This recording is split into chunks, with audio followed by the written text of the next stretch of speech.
Shalom Israel, YASHARAHLA, princes of the power, princes of God, you so-called Negroes, Native Americans, West Indian, Latinos, and those scattered abroad across all four corners. You are the true nation, 12 tribes of Israel. I want to say double honors to the elders and the head apostles of Great Millstone who rule well and teach well, pushing sound doctrine. And shalom to all the brothers out there pushing this truth and sincerity across all four winds. Peace and blessings be unto you. So today here is just a day to be in remembrance of all the suffering and affliction that we have been facing here in Babylon, aka America. You know, us being the 12 tribes of Israel, and those scattered abroad as well, being taken away from our heritage, our culture, and been given all these bywords and proverbs to be known by. But the Lord has given us the spirit to wake up in these days and remember where we came from and all our history and all the hard times that we've had to endure unto seeking our salvation. So BARAK YAHAWAH, BARAK YAHAWASHI, BARAK YAHAWAH, BARAK YAHAWASHI, BARAK YAHAWAH, BAHASHAM, YAHWASHI, BAHASHAM, RAWCHAA QADASH. YAHWAH being the true name of the Heavenly Father, and YAHWASHI being the true name of the only begotten Son. Those are the names we must be praising and giving all glory and honor to, as we be seeking salvation through no other name. So I'm going to jump right into the scriptures here. And this is, coming into our remembrance, separating from this folly that America is blind to, celebrating these pagan, sacrilegious holidays like, so-called Thanksgiving today.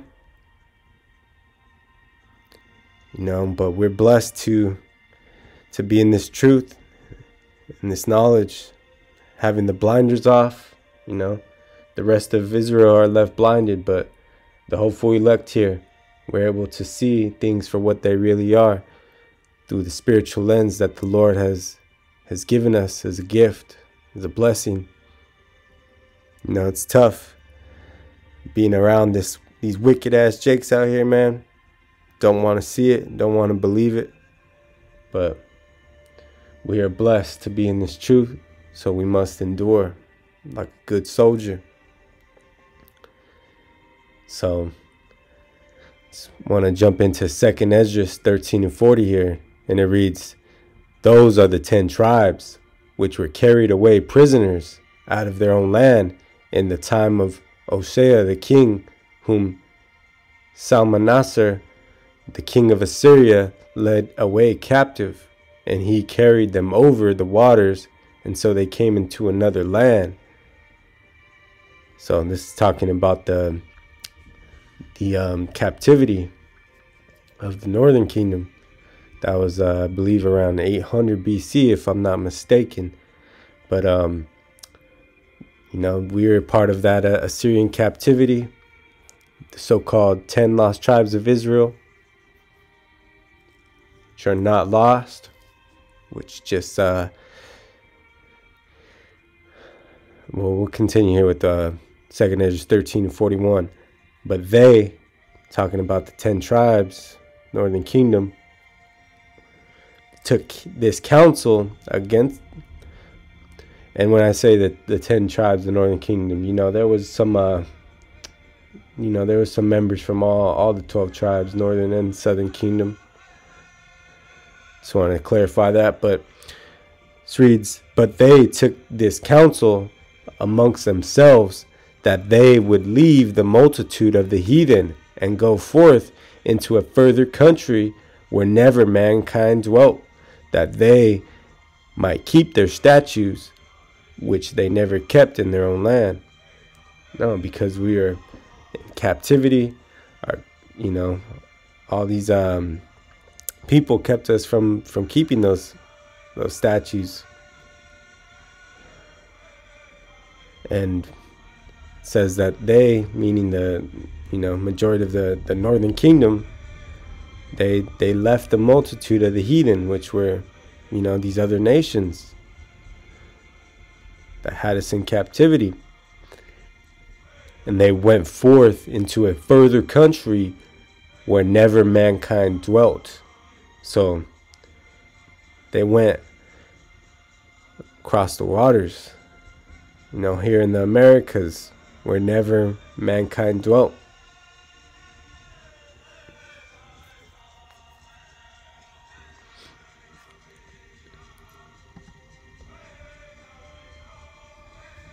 So it's not the whole lies that Esau tries to push upon people, believing in his pseudosciences, believing BS stories like the Bering Strait, that our people here in the Americas, the natives, came from China and all that garbage, man.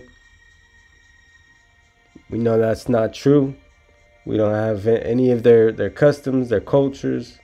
We don't even look the same. None of it, man. That's just BS garbage that Esau tries to push to separate us from our true knowledge of us being the Israelites, man. But we know that these curses and the scriptures, they tell the true history of our people. So we went and left the heathen, in the Assyrian captivity, and went to a land where never mankind dwelt. And that was the so-called, what the white man likes to call the undiscovered land of America.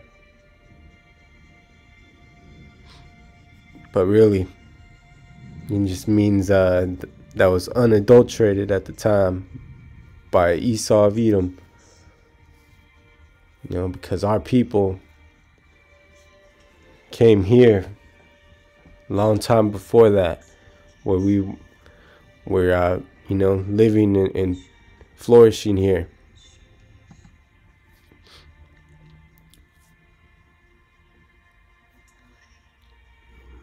And this is Isaiah 42 and 22. But this is a people robbed and spoiled. They are all of them snared in holes, and they are hid in prison houses. They are for a prey, and none delivereth, for a spoil, and none saith restore. Who among you will give ear to this? Who will hearken and hear for the time to come? Who gave Jacob for a spoil, and Israel to the robbers? Did not the Lord, he against whom we have sinned? For they would not walk in his ways, neither were they obedient unto his law. Therefore he hath poured upon him the fury of his anger and the strength of battle, and it had set him on fire round about, yet he knew not, and it burned him, yet he laid it not to heart. So this is why our people have been delivered into the hand of our captives. Our people have been robbed and spoiled. Who do you think that is talking about? That's talking about the so-called Native American, West Indian, Latinos, man. And some of the Southern Kingdom also that has been here, man. The tribes of Israel, that's who it's talking about. Being snared, being hid in prison houses. That whole prison system has been set up to set our people, Israel, 12 tribes, Jacob, for a spoil. And none saith restore. So none of these other heathen nations, none of them have said restore. and give our people their heritage or their glory back. None of that, man. They want to follow Esau, who has destroyed our history.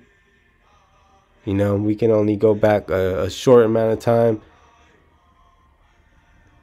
because our history has been altered. It's been destroyed. That's why we call ourselves all these proverbs and bywords. You know, call ourselves other names that do not reflect our true history. We've just been calling ourselves names that were given unto us by the white man. It says, who among you will give ear to this? Who will hearken and hear for this time to come? Who gave Jacob for a spoil and Israel to the robbers? Did not the Lord, he against whom we have sinned? So he has done this because it's a punishment. Part of the curses, because we have sinned. Because we were not obedient unto his law. We would not walk in his ways. So he poured this fury upon us, the strength of the battle. So the colonists coming over here and destroying our people, setting fire round about. Yeah, he knew not, and it burned him. So we had hundreds of years here before those colonists came over, and we forgot to keep the ways of the Lord. We strayed off that narrow straight path, and that's why the Lord came down with punishment. And it says, yet he knew not, and it burned him, yet he laid it not to heart.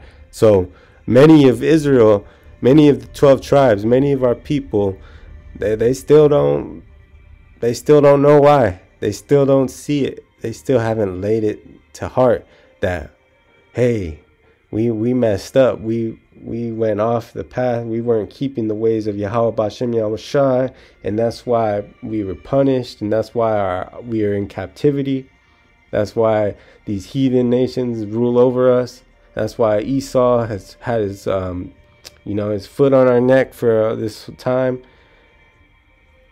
They haven't even thought about that. They haven't reflected on their ways of displeasing the Most High.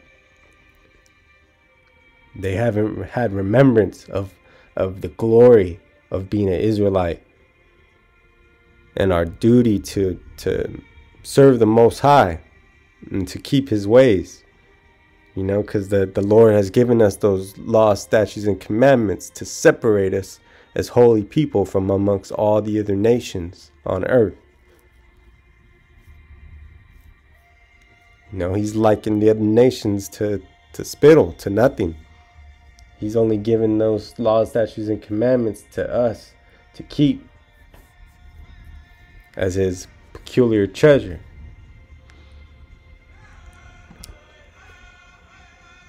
And that's part of the punishment, you know. He's going back to 2nd Ezra 13 and 41 or 42, Salakia, that they might keep their statutes, which they never kept in their own land. So he wanted us to come over here to the Americas to keep the statutes and commandments of YAHAWAH BAHASHAM YAHWASHI. Right there, clear as day. But we didn't follow through. We went off the path. So it says here, for they would not walk in his ways, neither were they obedient unto his law. So we didn't do the job. We messed up, and our people fell off the path, man, of righteousness. Therefore he hath poured upon him the fury of his anger and the strength of battle. So you don't keep the ways of YAHAWAH BAHASHAM YAHWASHI like he told you to. That's why he gave you this land here. That's why he delivered you from that Assyrian captivity and brought you over to a land where never mankind dwelt. but you didn't keep the law, statutes, and commandments. So now he had to punish you.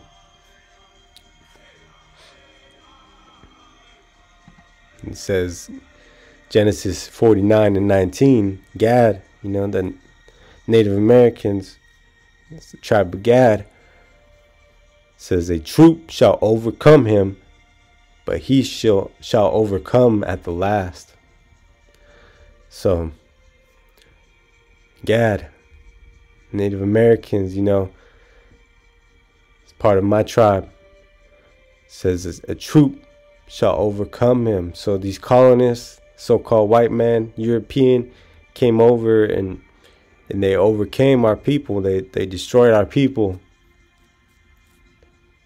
But he shall overcome at the last. So Esau, Edom, he might, have us down right now, but the Lord is going to lift us back up, man. He's going to lift up a standard. When the enemy comes in like a flood, the Lord shall lift up a standard against him. So, he might have won the battle, that battle, but 12 tribes of Israel, we're going to win the war, man.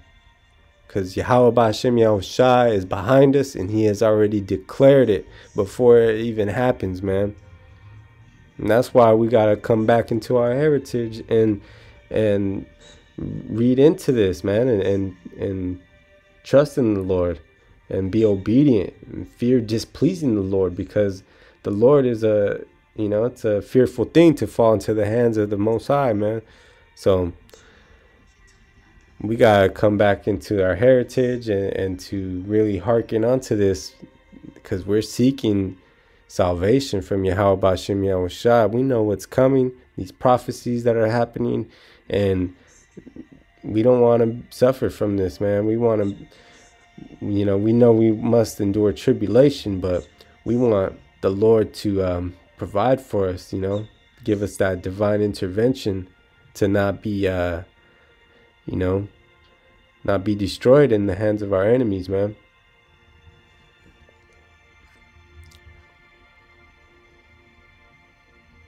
So,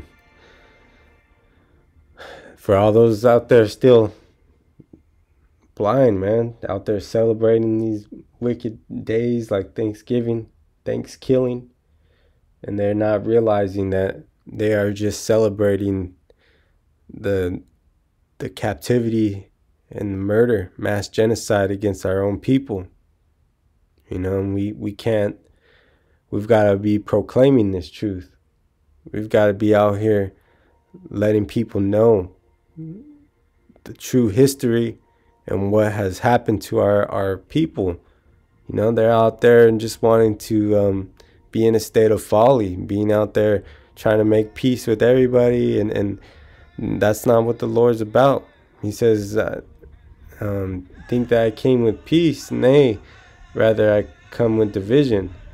So the Lord's doing his sifting right now, and if you want to be caught up in that line of fire with the enemies, the Lord's going to take your ass out. So we've got to separate from that. We've got to understand that we're in this world, but we're not of this world. And this world being this time period that's ruled with wickedness by Esau of Edom. So we need to be doing our job as the watchmen and giving warning to our people and waking our people up to who we are. We are the 12 tribes of Israel. We are the Israelites. We are the Lord's holy people of the Bible, the scriptures. We are not all these other names that Esau of Edom has put upon us to make our people seem like they're less, seem like we're, even Jake even wants to call themselves these damn proverbs and bywords, calling themselves savages, all these things that have been, used against our people to bring us to a low state.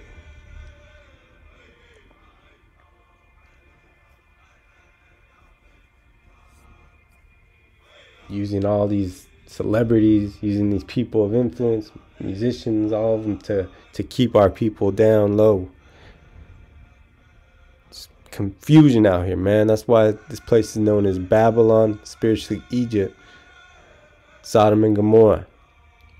But Babylon meaning confusion, Babel.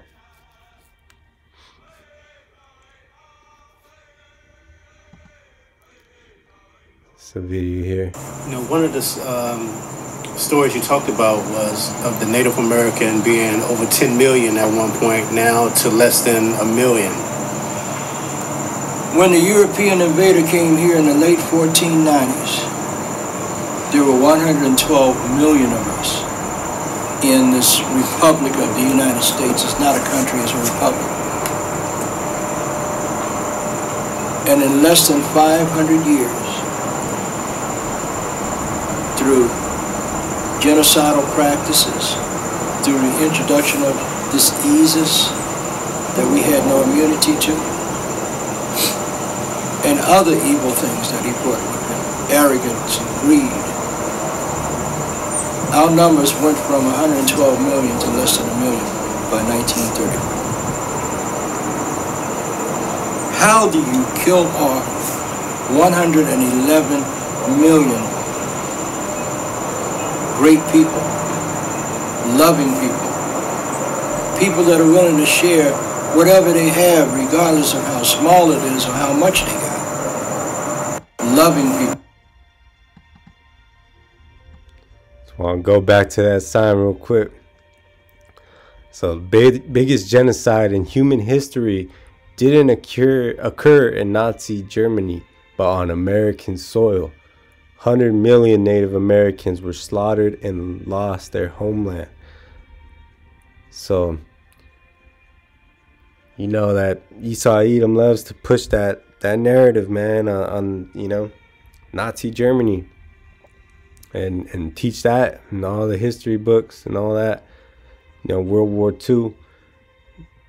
But he does that because he wants to try to confuse people into believing in that those Ashkenazi and those Sephardi, you know, those fake Jews, they call themselves Jewish people, but they are not the true people of Israel. They're not the true tribe of Judah, YAHAWAH.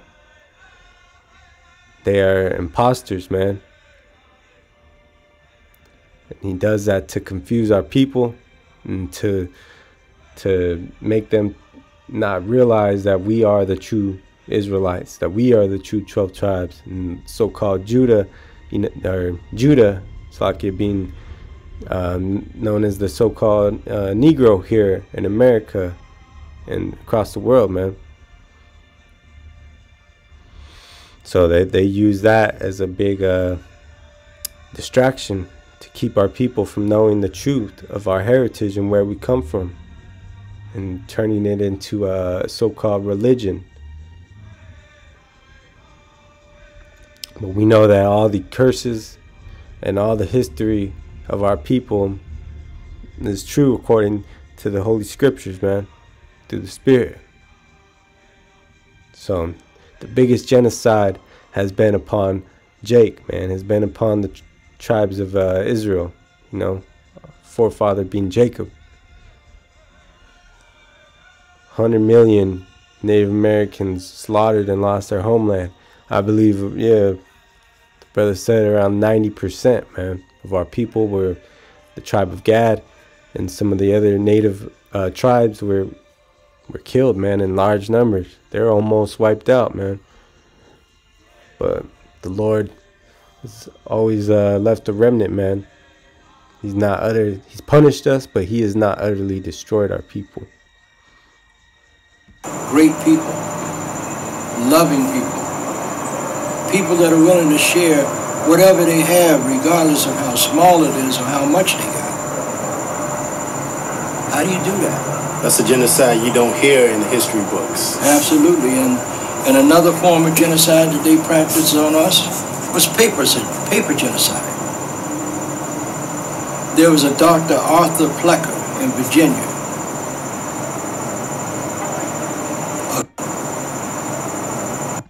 There was a doctor.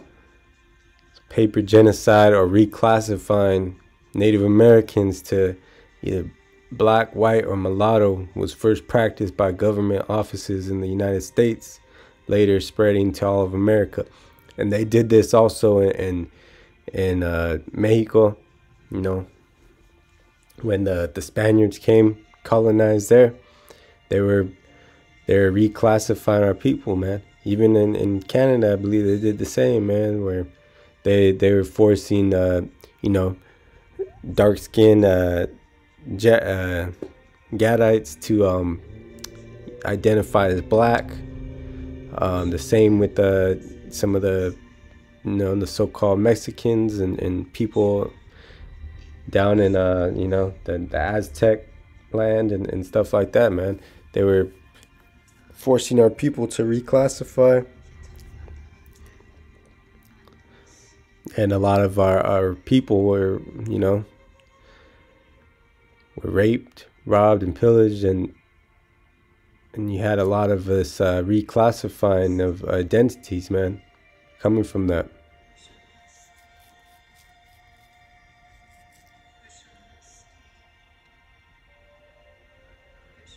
The Arthur Plecker in Virginia,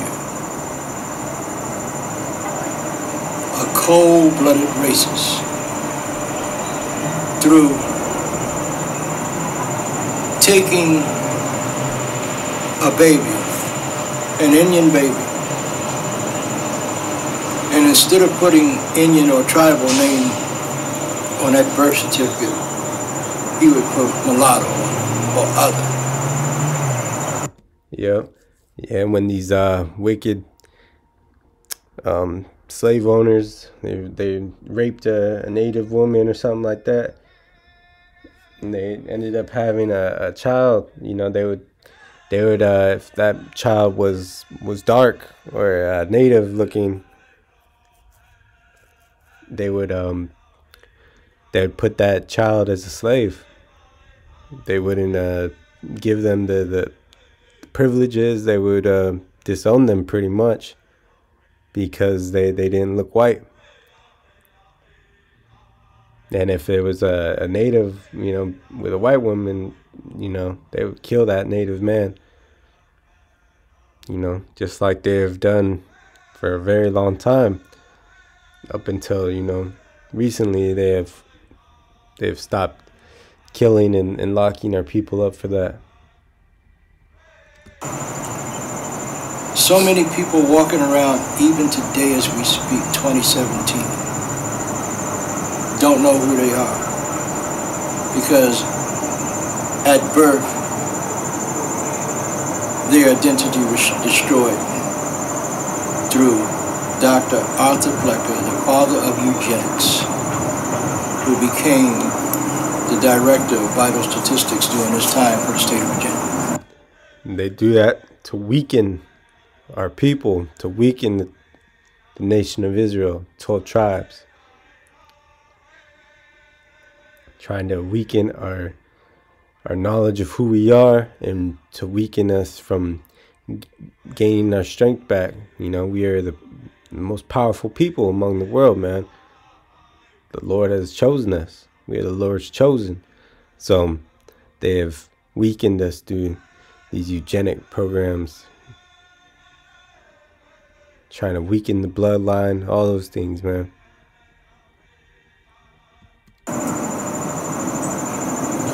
Now, another thing that they teach in the history book was the whole Thanksgiving, the meeting. But, you know, we talked about that, and I wanted people to know the truth about that. It was actually, if you want to talk about how Thanksgiving came about. I do want to talk about it. First of all, you got to remember, my dear brother, that's history, his story. It's not our story. Yeah, so this is the Most High story. This is YAHAWAH's story. YAHWAH BAHASHAM YAHWASHI. So there's nothing that the Lord hasn't ordained, man. You know, this is all going according to the Lord's movie, his plan. So our deliverance is coming soon in this movie. So we gotta hold on. We gotta be patient and endure all this suffering, because we see the writings on the wall. we see the devil is coming down with a great wrath because he knows he has but a short time. So we've got to wither the storm right now because we're almost there until the coming of YAHAWASHI. And we know that there's going to be a great deliverance of our people. So we got to be thinking spiritual, kingdom-minded, because Jacob is going to be in the land of his rest once all that happens. You know, righteousness will flourish again once this devil Esau is wiped out, man. Once he's put back into slavery, and once these other nations are put under our rulership. Because we're going to know what to do through YAHAWASHI, how to rule. Jacob is going to be back in rulership. Esau is the end of the world, and Jacob is the beginning of it that followeth. So the time period of Jacob and rulership is going to start very soon. When they proclaimed Thanksgiving, it was in Mystic, Connecticut, a tribe of Indian people, the Pequots, that were thriving and surviving. But shortly after we taught these white people how to farm and how to take care of the land and raise food, they got beside themselves. A few years after they started prospering, they decided that they were going to take their women and their children out to a big field and have a cookout celebration. So that was a big mistake from our people, man, showing mercy upon this devil. You know, he gave the devil an opportunity to overtake our people, and because we didn't realize that was the devil, man. You know, because Jacob, you know, is a very righteous, merciful people, man. But this devil, Esau of Edom, he takes that, and his evil, his unsatiable appetite for destruction, man, it just pours out of him. So we were able to help them survive that winter and all those things. But this devil, his appetite wasn't filled, man. He wanted to destroy our people, and that's what has happened since, man.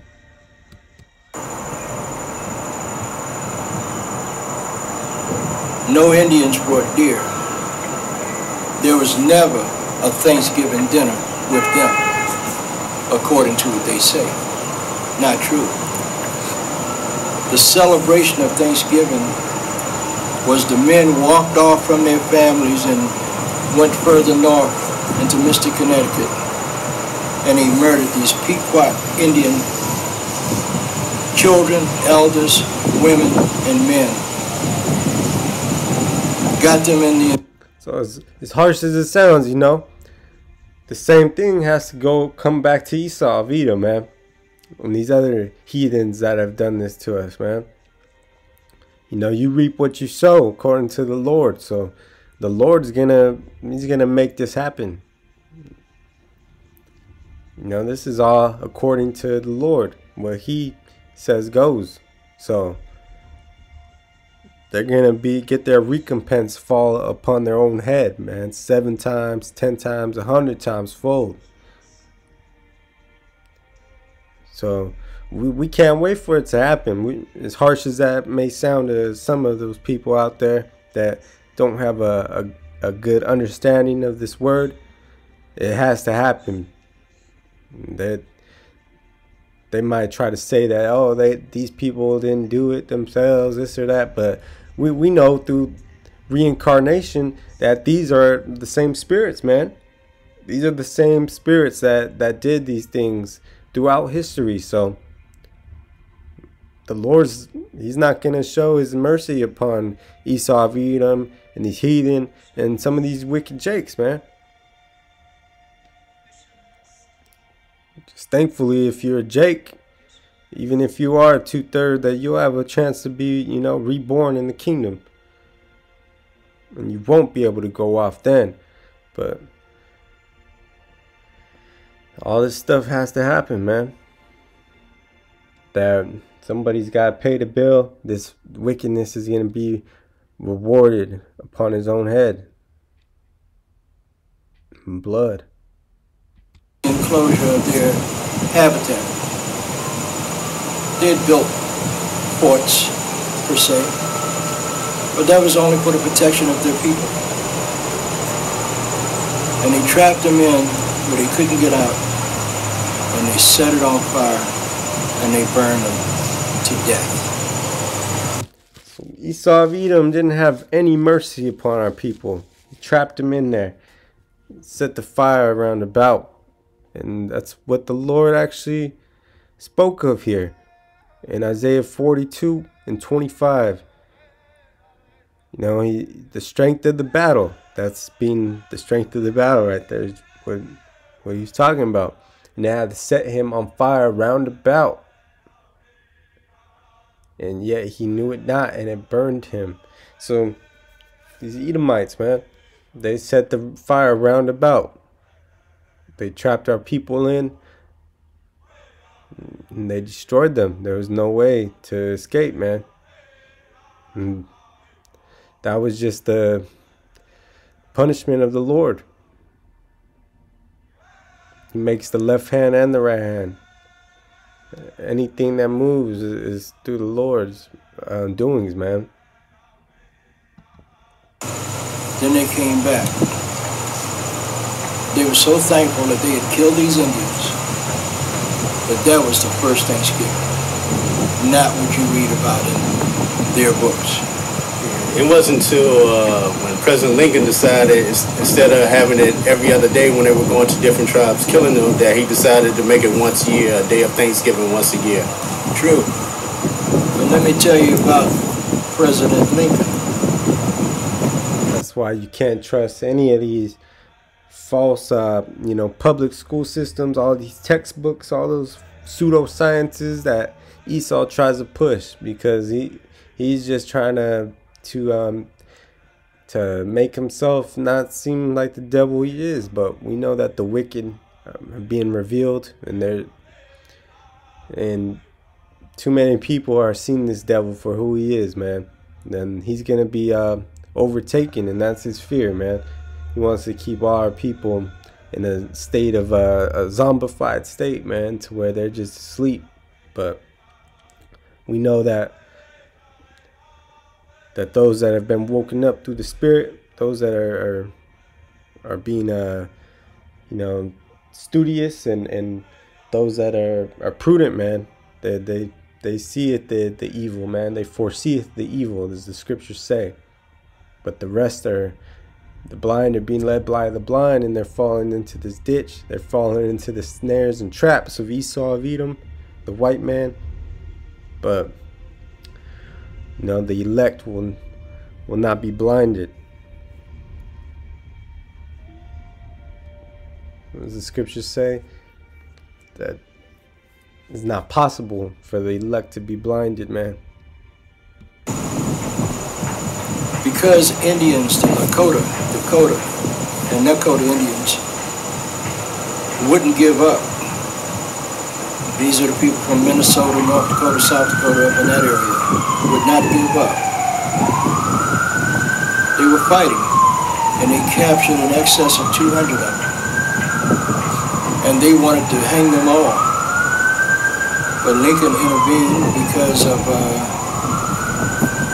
politics, should I say politics. And he said, no, I don't want you to hang them all. Pick 38 of them. And that's how they came up with the Mankato 38. That was the largest mass hanging ever in this country, this republic.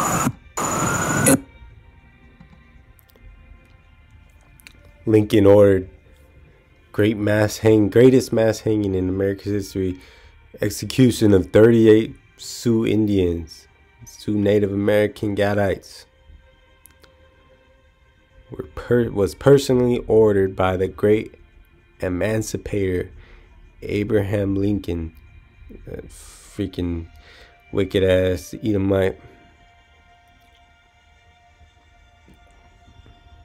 So people want to go visit statues, and the history books want to make this guy seem like he was all for our people, man. Emancipating, all that. That didn't stop the slavery, man. It didn't stop any of it, man.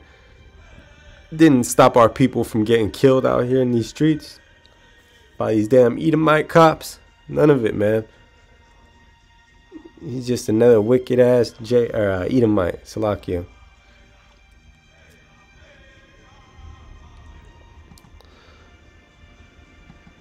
Practical man. When I was a kid, I used to wonder about Massasoit, and one of the things I wondered was, why would he welcome the English? Why would he be so kind to them? Because everybody said that, you know, he was... So it's talking about the chief there. The Wampanoag chief.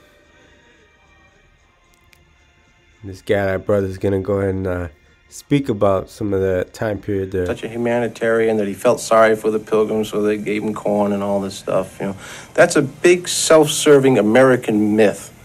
It's just justifying the presence here, legitimizing the taking over of territory by saying the natives welcome them. The native people that made alliance with Plymouth Colony, Massasoit's people, Pokanoket of the Wampanoag Nation, they made it basically because why would they want to have two enemies?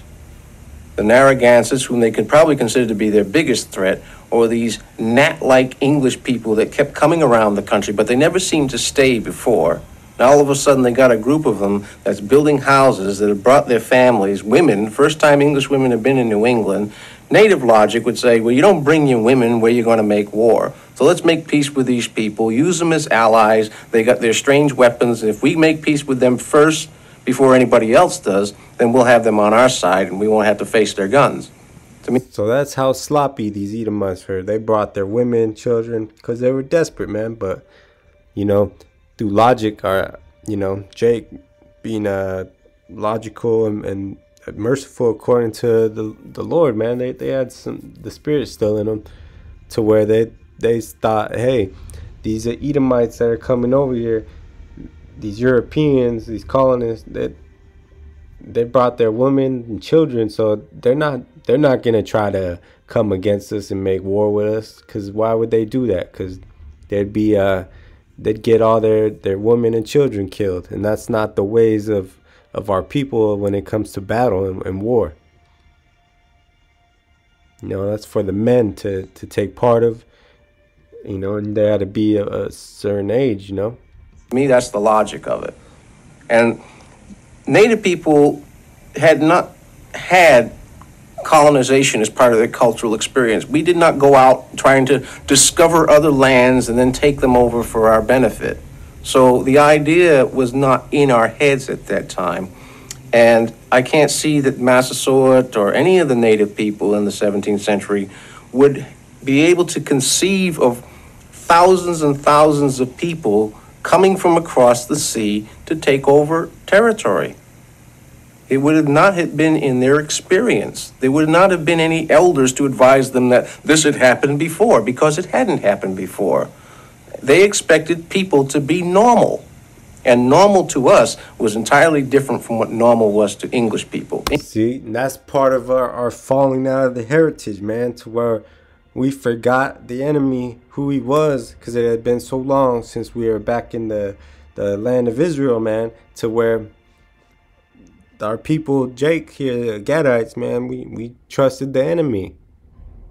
But the scriptures say to never trust thine enemy. He has, you know, Esau having that perpetual hatred against Jake, man. So that's why none of the elders or any of them had the wherewithal to handle this accordingly. You know, they forgot about all the history of our people when it came to being oppressed and dealing with the wicked, man. because we had been here in the Americas for so long now without having to deal with Esau, man. English people were not normal. French people were not normal. Dutch people were not normal. So naturally, Wampanoag, Narragansett, Pequot, Nipmuc, any of these peoples who interacted with each other for centuries that were all interrelated to each other had their own idea of what normal human beings would be like. That they had their own idea of what rational thinking was. Yeah, and that devil, Esau Edom, man, that caveman, he ain't normal. He's not normal. The scripture says he's the most vile man on the earth. Nah, that's the truth of Esau Edom. He's dirty, bringing all these diseases, man. They back then they used to wear clothes till they literally fall to pieces and deteriorate on their flesh, not take showers. That's why they had all the diseases running through Europe and the plagues and stuff, and those cobblestone roads and stuff where they just throw their feces and urine out the windows onto the streets, man. That's Esau of Edom. And that Europeans were not rational, they were unpredictable, they were dangerous, they were not normal. But you had to somehow come to terms with them because they were there. And it would be better to make an alliance with them first than to have somebody else do it and use them against you. So Massasoit went to Plymouth, negotiated the alliance with the English, mainly because, and the Pilgrims were aware of this, that he felt that their guns, their firepower, would be a help to him against the Narragansett. Not necessarily aggressively, because I don't think that Massasoit had enough people to do any kind of a real aggressive movement, but at least defensively. And also engage in trade and reciprocity with the English as one would normally do with an ally. Intermarry, perhaps. Here, marry my kids will marry your kids. But the English did not work that way. Let me How ask would they you know? something, though. If the Wampanoag people had had superior numbers and superior weaponry, do you think they wouldn't have done the same thing? There goes these damn Edomites, this Edomite woman. You could tell it's an Edomite woman trying to flip things, man. Trying to justify their wicked ass actions. And you know, Esau Edom just loves to do that. These what ifs and we're not all that bad. What if the shoes, get out of here with that, man. Get out of here with that. They always want to play the victim or that self-defense tactic or this or that. And that's why in these court systems, man, you see Kyle Rittenhouse, you see all these Edomites, cops, whatever. They always, try to play that sympathy card for these people, man, when they do wicked ass actions, man, killing our people. They try to make Esau Edom seem like the harmless little white boy, man. But we know he's a wicked deceiver and evil by the Lord's eyes, man. He's the father of lies, man, the first murderer, Cain. In other words, everybody talks about the fact that the English Europeans had. Do you think any of these alliances would have existed? The worst thing that a historian can do is indulge in what-ifs, because what-ifs don't exist. They don't serve any useful purpose. It's just, speculation, like, what if they had machine guns at the Alamo? It doesn't make any sense. They didn't. And to speculate what Native people would do if they had the numerical numbers.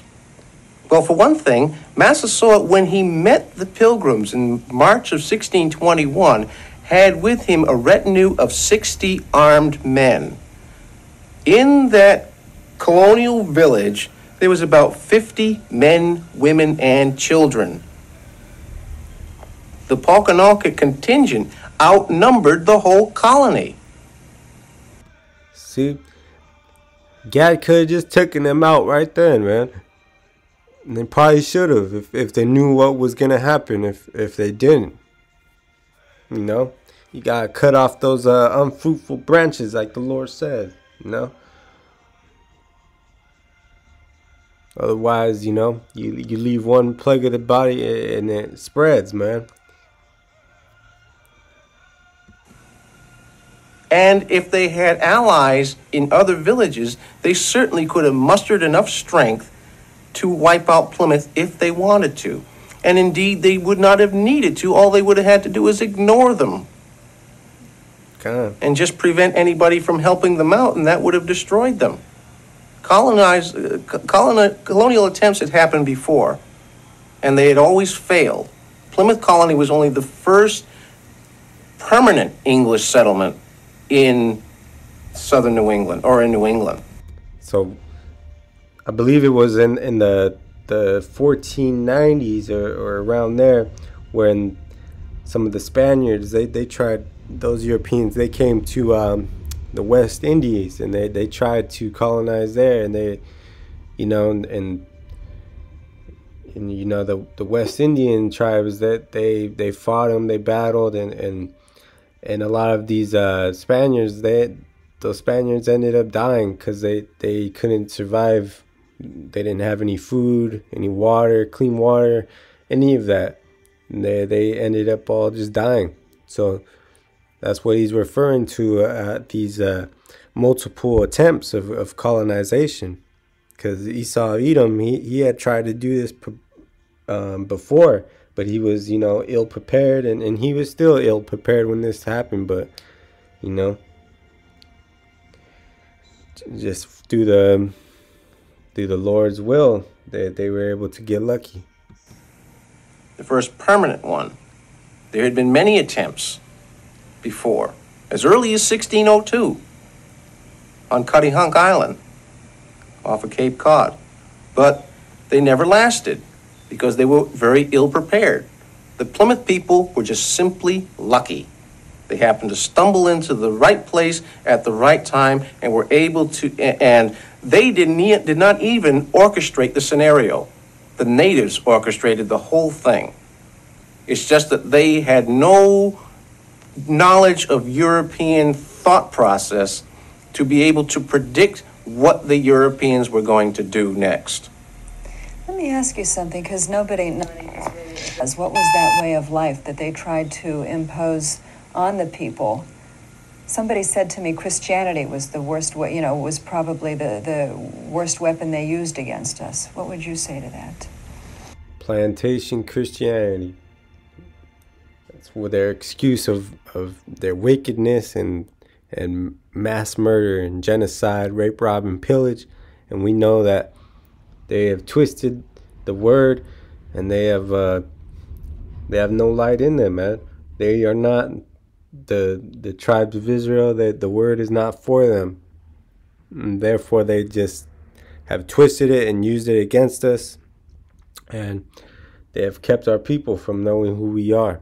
And these damn Edomites and these churches and these Christians and so-called Catholics, they don't keep any of the law, statutes, and commandments, and even these so-called Jews, these fake Jews, they don't even know. They don't even believe in the word, man. They don't keep the ways. They don't have knowledge of the scriptures, but yet they want to call themselves holy people or God-fearing, but yet they'll go and break all the commandments, man. They don't believe in the Most High. They're just filthy liars from the beginning, man. Father of lies. They're of their father, the devil, Satan, Shaitan.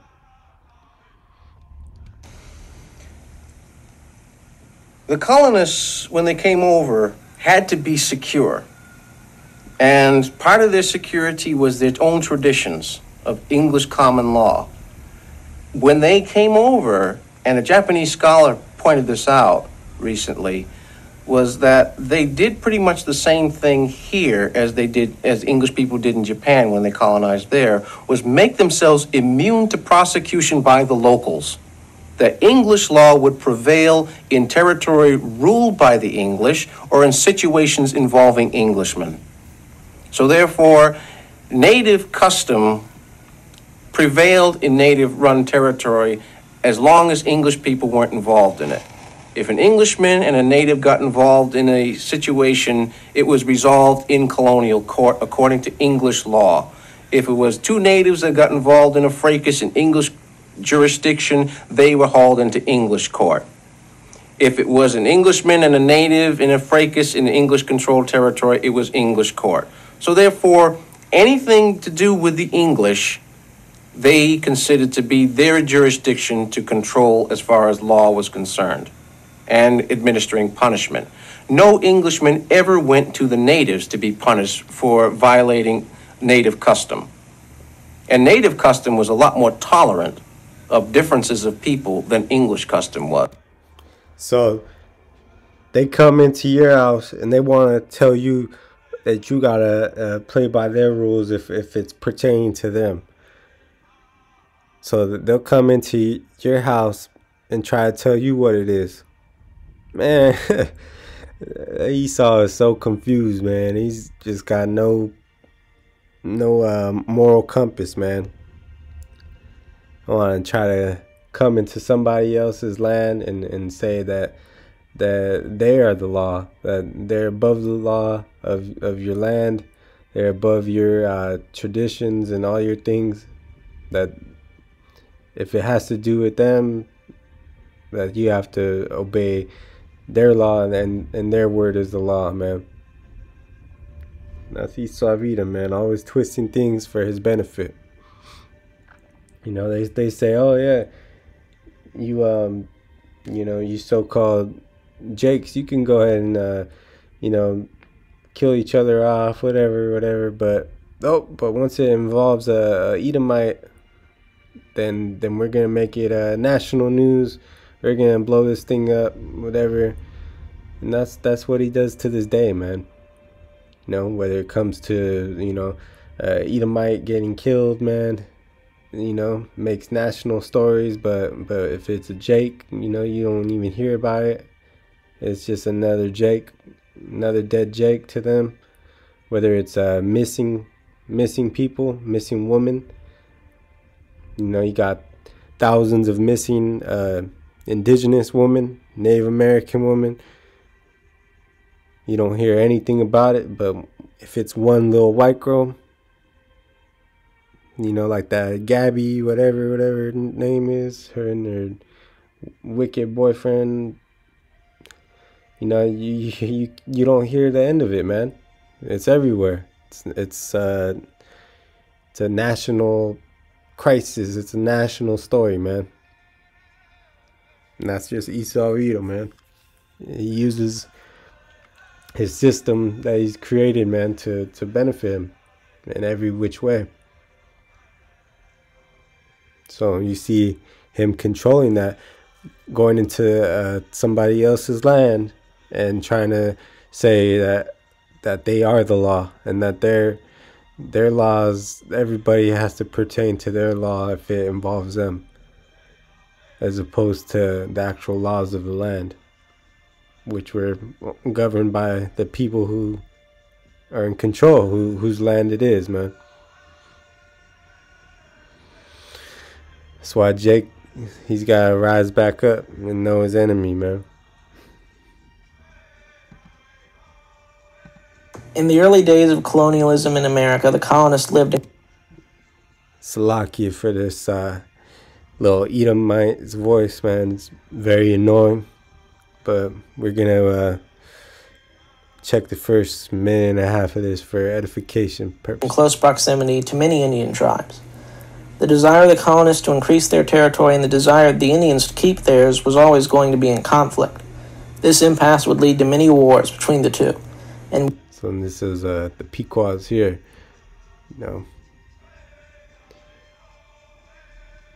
These are the Massachusetts Bays area, and this is all before this thing was renamed by all these Edomites.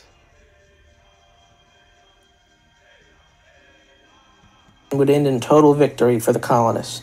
The Pico War began with the murder of Massachusetts Bay colonist John Stone. Stone had previously been exiled from the colony for attempting to steal a boat. In 1634, Stone and 2 others captured 2 Indians by the Pico River and hijacked their boat. When Stone and his fellows went to sleep that night on the shore, they were killed by 9 Indians. At the time... So they robbed Indians, or, you know, some Gadites. These damn this Edomite robbed some Gadites of a boat. So he got his punishment. And this guy was already, you know, had to be a bad person to be exiled from the colonists. So the Pico were at war with another tribe, the Narragansett, against whom they had the upper hand, and also with the Dutch in New Netherlands, present-day New York, who had already killed a Pico sachem, or chief. Engaged in 2 wars already, the Pico desired peace with the Massachusetts colony. They signed a treaty along these terms. The Pico would have peace and be able to trade their furs with the colony if they turned over the 2 surviving killers of Stone, the rest having died in a battle with the Dutch. Gave the colonists 40 beaver and 30 otter skins and 400 wampum peage, an Indian currency of beads. Once the treaty was signed, a band of Narragansett arrived to kill the Pico ambassadors, but the colony was able to stop them in return for a military alliance. 2 factors must now be addressed. Firstly, some historians claim that since John Stone had committed a crime by stealing the Indians' boat, his execution was justified.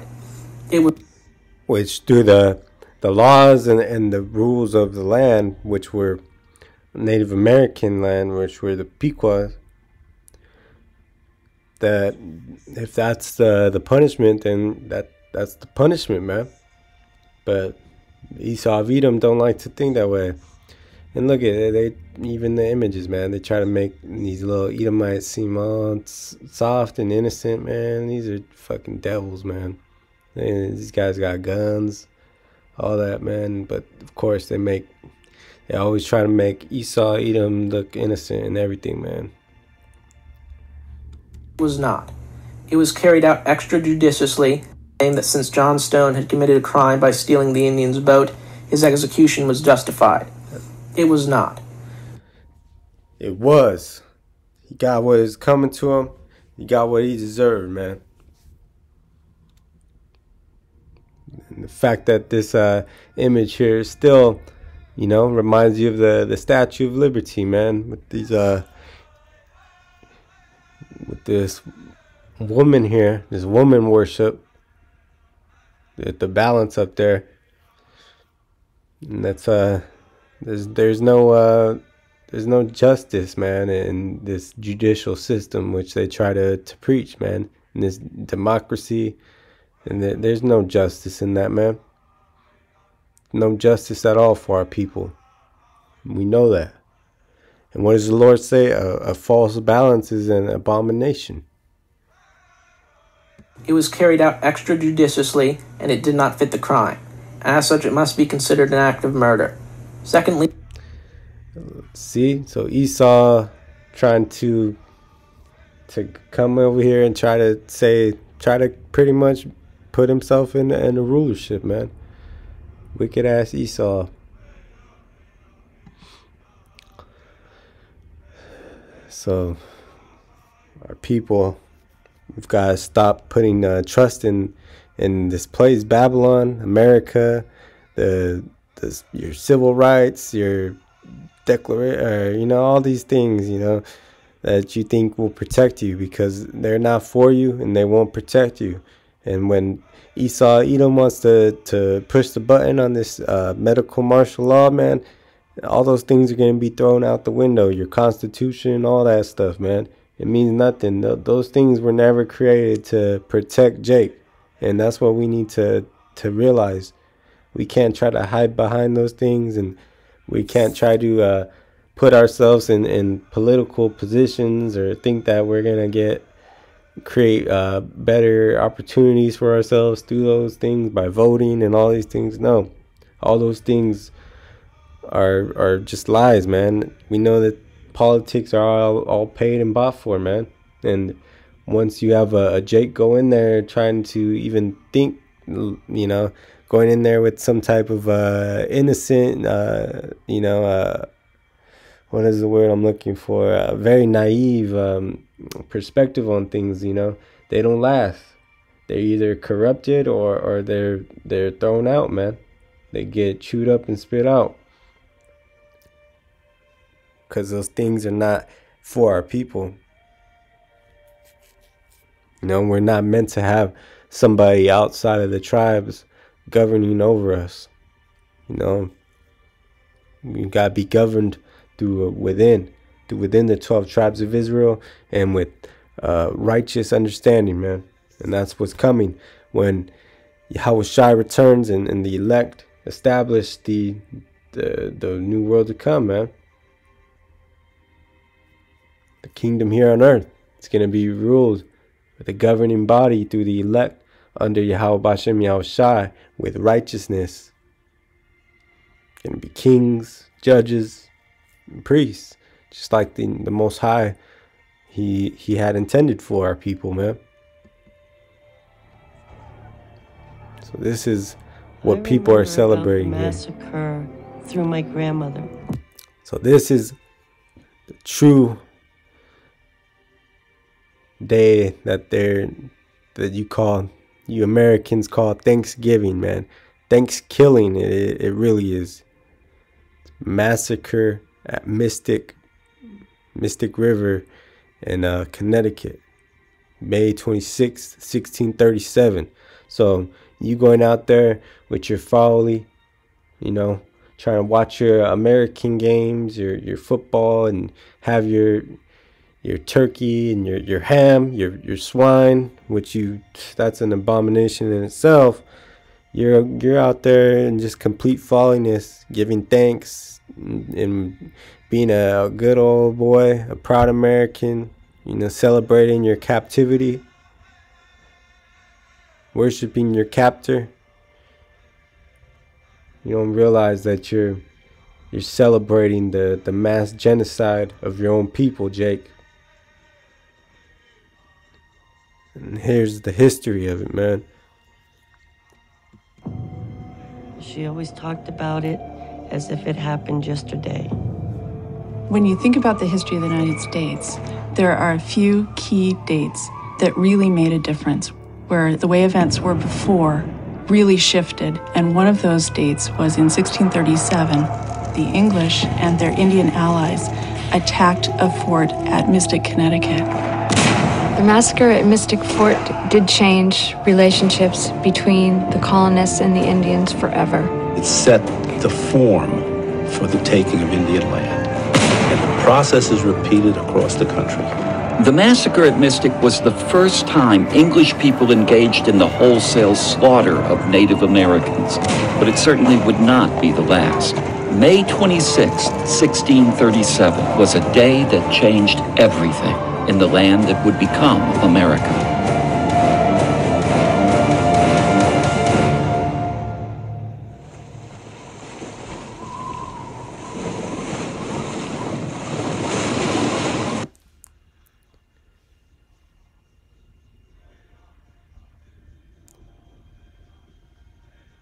Slocky, bear with me a minute. As the Puritans and natives grew increasingly distrustful of each other, there was another danger: disease. So Puritans, that means that they were trying to purify. So they were trying to force that plantation Christianity upon people, man. Rape, robbing, and pillaging in the name of Christianity and their beliefs. And they're not the people. This word is not for them. Therefore, they twisted it and they didn't even know what to do with it, man. That's why they gotta go. But we'll see what they brought here. As the Puritans and natives grew increasingly distrustful of each other, there was another danger: disease, unintentionally carried to the New World by the European colonists. How can you call yourself pure? You're over here filthy, bringing nothing but diseases and death, dirty abominations. When the Europeans arrived, they brought with them a host of diseases that native people had no immunity to at all. measles, smallpox, chickenpox, yellow fever, typhus. When these diseases were introduced, they had a devastating impact. In fact, the place that the Puritans chose to settle had formerly been an Indian village, but all of the Indians there had died. And the reason the Puritans settled there was the fields had been previously cleared, so they could move in and get started planting right away. This the Puritans took as a sign that God was preparing a place for them in this new world. They saw it as being providential. For the native people, it was also providential, but in a very terrible way. What does it mean when your entire family is lying on mats covered with sores, dying? It's an awful moment. And it happened over and over again in New England. 75 to 90% of the coastal population of native peoples along New England were destroyed in these epidemics. By 1634... So Esau Edom's over there celebrating our deaths, you know, thinking that it's providential, you know, that it's a good sign. And Esau loves to see our people down in the lowest state, man. That's why he's kept us there since.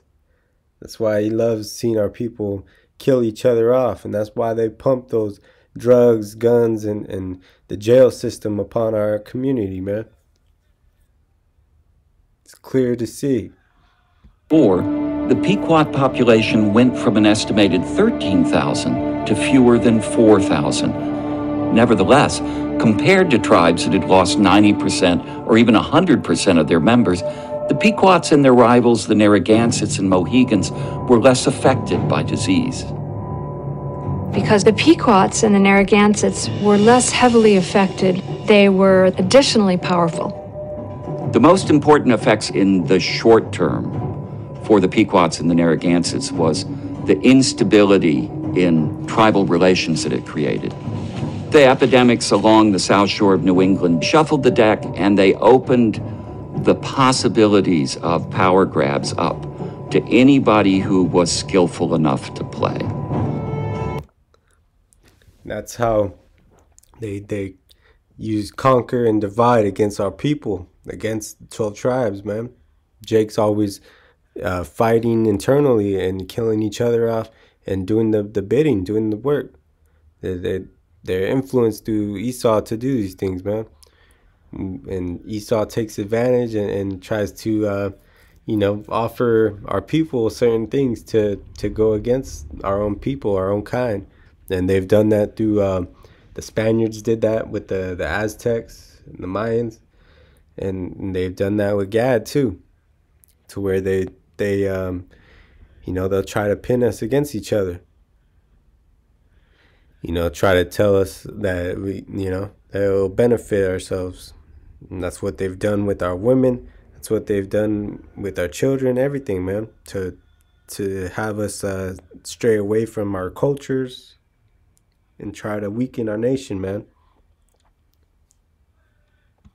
The Pequot, the Mohegan, and the Narragansett are all jockeying for connections to various different groups of Europeans. And tensions emerge as these different native groups and groups of European struggle to gain control over the flow of goods moving through New England.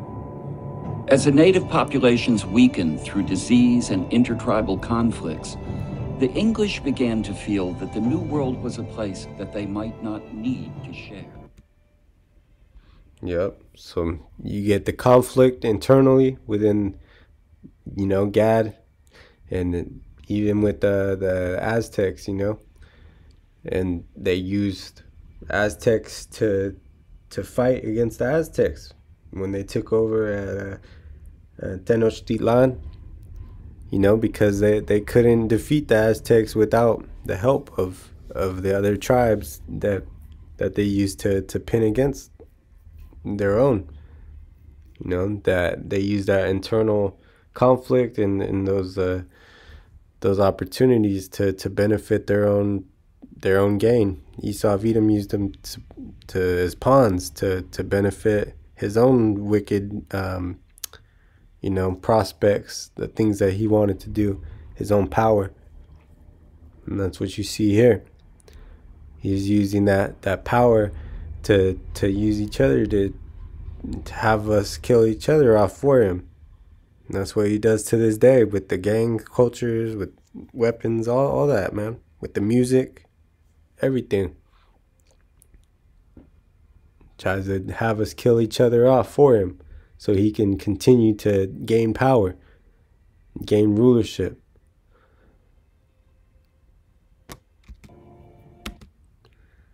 Might jump over here, Slacky.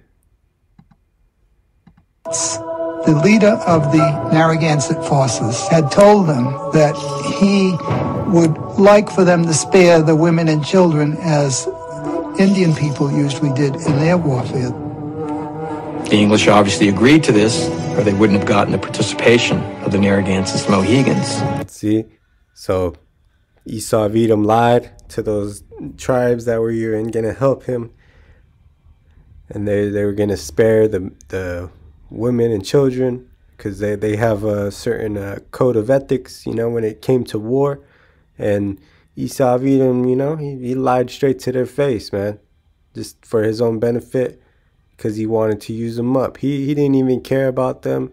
They didn't even want to work with them. They only worked with them to use them as pawns, man, as just bodies. They probably, try to kill them all too, right after, man. Traditional native warfare was very different than what you see in the Pequot War. Indian people, Mohegan Indian people, Narragansett people, none of them had any idea what they were getting into. May 26, 1637. In almost complete darkness, just before dawn, the English forces and their native allies, commanded by John Underhill and John Mason, quietly prepared to attack the Pequot fort at Mystic. Inside, hundreds of men, women, and children lay sleeping, about 1/3 of the entire Pequot tribe. You had a circular palisade, a wall that was built by tree stumps laid in a circle and pointing upwards and sharpened at the top. And that had 2 entrances at each side of the circle where the walls kind of overlapped each other, and there'd be just a space wide enough for a person to get through. The English troops rose and they commended themselves to God. And then they moved toward this palisaded fort.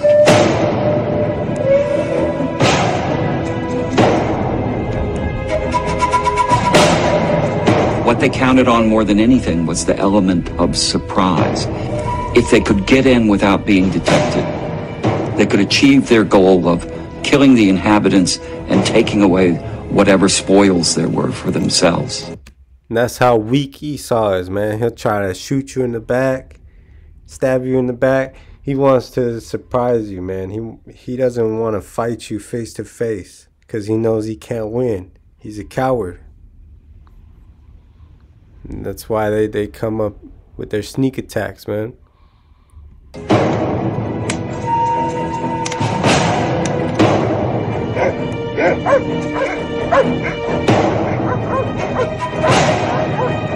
And with the guns, man. Still trying to sneak attack. Mason divided the forces up and they went to the 2 entrances and they found that the Indians had covered them with brush. They pulled the brush out of the way and they went inside and started entering wigwams and slashing whatever was there. What was there, of course, were women and children and men.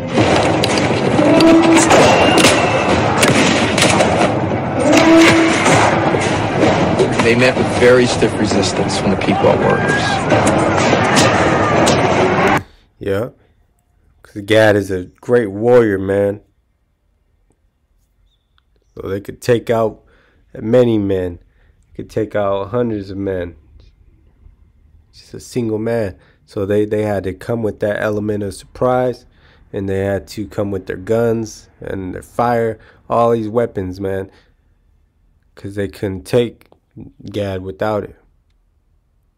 And that's what Esau to this day does with his weapons of his bio terror weapons, you know, his guns, all these things, because he can't fight you without him. His laws, all his stuff that keeps us in this low state, man, stripping us from our knowledge of our power, who we are. That's a great weapon, man.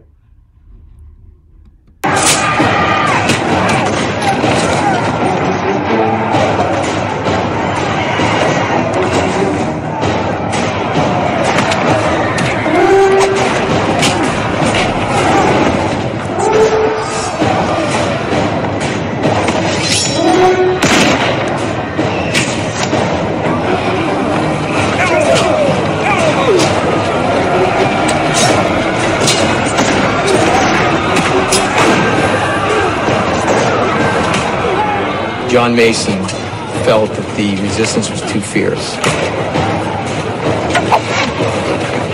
And he realized that they could not kill everybody by hand-to-hand fighting. So he ran inside, he got a torch out of one of the fires, and he came out and he yelled, "We must burn them."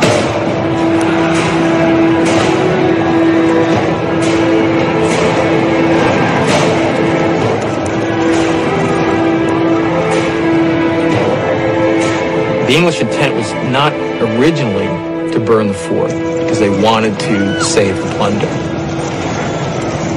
But Underhill and Mason... So they wanted to save the plunder, meaning they wanted to rob the resources that they had. So at first they didn't want to burn it all, but Esau of Edom being so weak, that was the only way that he could fight. And Esau will destroy everything. He'd destroy the whole earth, man. Professional soldiers, they must have had a plan B. And that plan was to set fire to the fort, retreat outside the fort to prevent anyone from escaping. The Englishmen ran outside, and the Indians had a choice to make.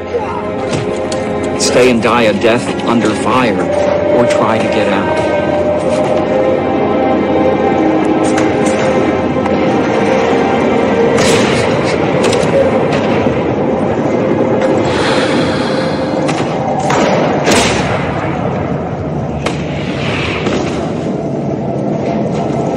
Those that tried to get out were either killed by the English, and if they got through that line behind them, there was a line of Mohicans who finished the rest off.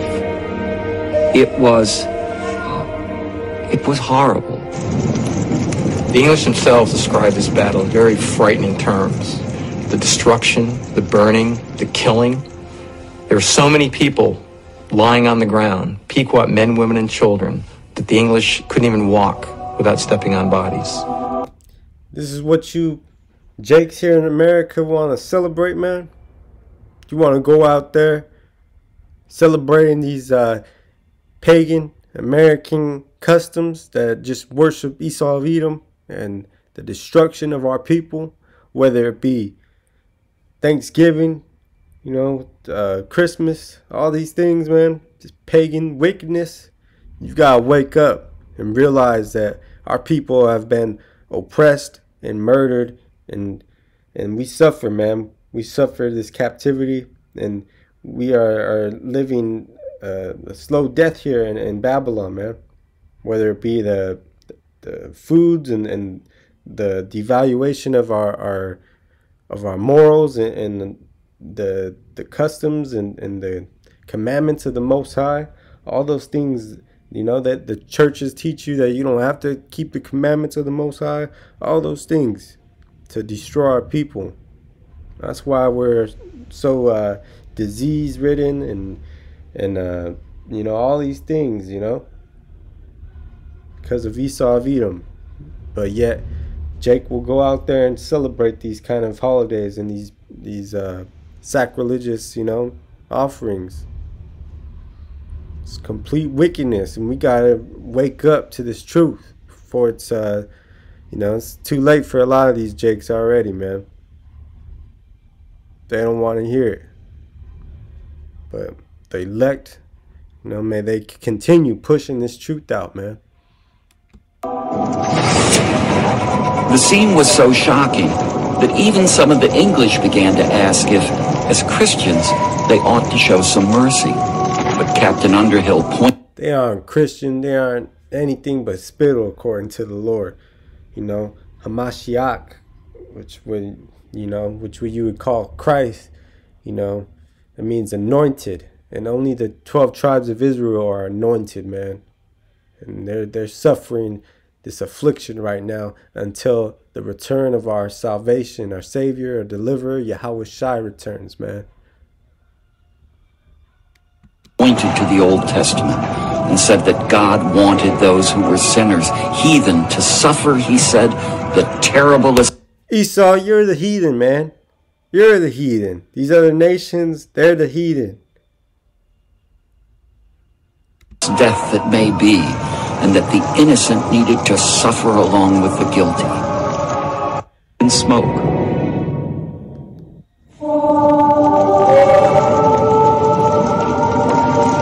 The massacre at Mystic took only 1 hour. 1 hour. Ooh. Just made me think of Babylon. Babylon, America. It's going to be destroyed in 1 hour also. So they're going to get it. They're going to get it back. You know, you destroyed this tribal community in 1 hour, but the Lord is going to destroy all of Babylon, America, in 1 hour. We'll see how many of you damn Edomites and you wicked and other heathen die, and you wicked Jakes too. You 2/3. We'll see you be destroyed in 1 hour. Trying to forsake the Most High. To kill hundreds and hundreds of Pequot men, women, and children. But it was far from over, as tribe members who were living nearby were about to find out. After the massacre, the other Pequot villages attempted to come to their rescue. They saw the smoke, and they immediately started to come towards the fort to see what had happened, because they knew their women and children were there. But they were too late. So when Yahweh BAHASHAM YAHWASHI gets his recompense, he's going to have the same punishment. He's not going to have mercy upon no. It doesn't matter if you're elderly, man, woman, children, those that are forsaking the Most High, those that are following the ways of Esau of Edom and the heathen, they're going to be punished the same way, with fire, through that nuclear missiles, man. The ICBM, intercontinental ballistic missiles, man, that are going to hit during the World War III here against Babylon. All these other nations rising up against her, man. Babylon being known as the great whore, man. She's making all the nations drunk from the wine of the wrath of her indignation. So the Lord is going to pour out the wrath of his indignation upon this place. And we're praying that we don't suffer, man, and that we're delivered from this place before it is destroyed. You know, we know a lot of people are going to be punished even before that. We're going to see many people by the droves, man, millions of people dying here in Babylon before the Lord even returns, man, through his plagues that he sends upon this place, whether it be the famine or the sword, meaning the gun or the weapons of destruction, man. You know, the great sedition amongst men, you know, invading one another for the lack of goods. So the Lord is going to have his revenge upon these heathen for the way that they have treated Israel, man. The 12 tribes of Jacob. And Lord willing, we'll be part of the elect that are given the ability to endure these days, man, to the end, that make it to the end, that see salvation, that are beamed up, man, that are beamed up into those chariots of salvation when this place Babylon here is being destroyed, and the elect are going to be looking down upon the sea of glass, man, up there in the heavens, man, up there in the sky on those chariots, just looking down, seeing this place being destroyed, man, seeing the smoke rise, seeing everything, man.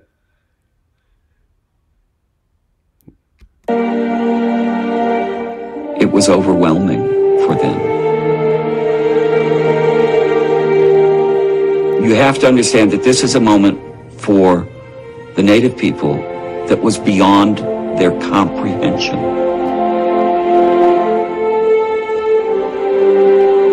They never fought wars to wipe out another group. Within a few weeks after the Mystic Massacre, the English began a systematic attempt to hunt down all the surviving Pequots. They wanted to eliminate Pequot leadership. They wanted to make sure that the Pequots would never again come together and be a threat to them.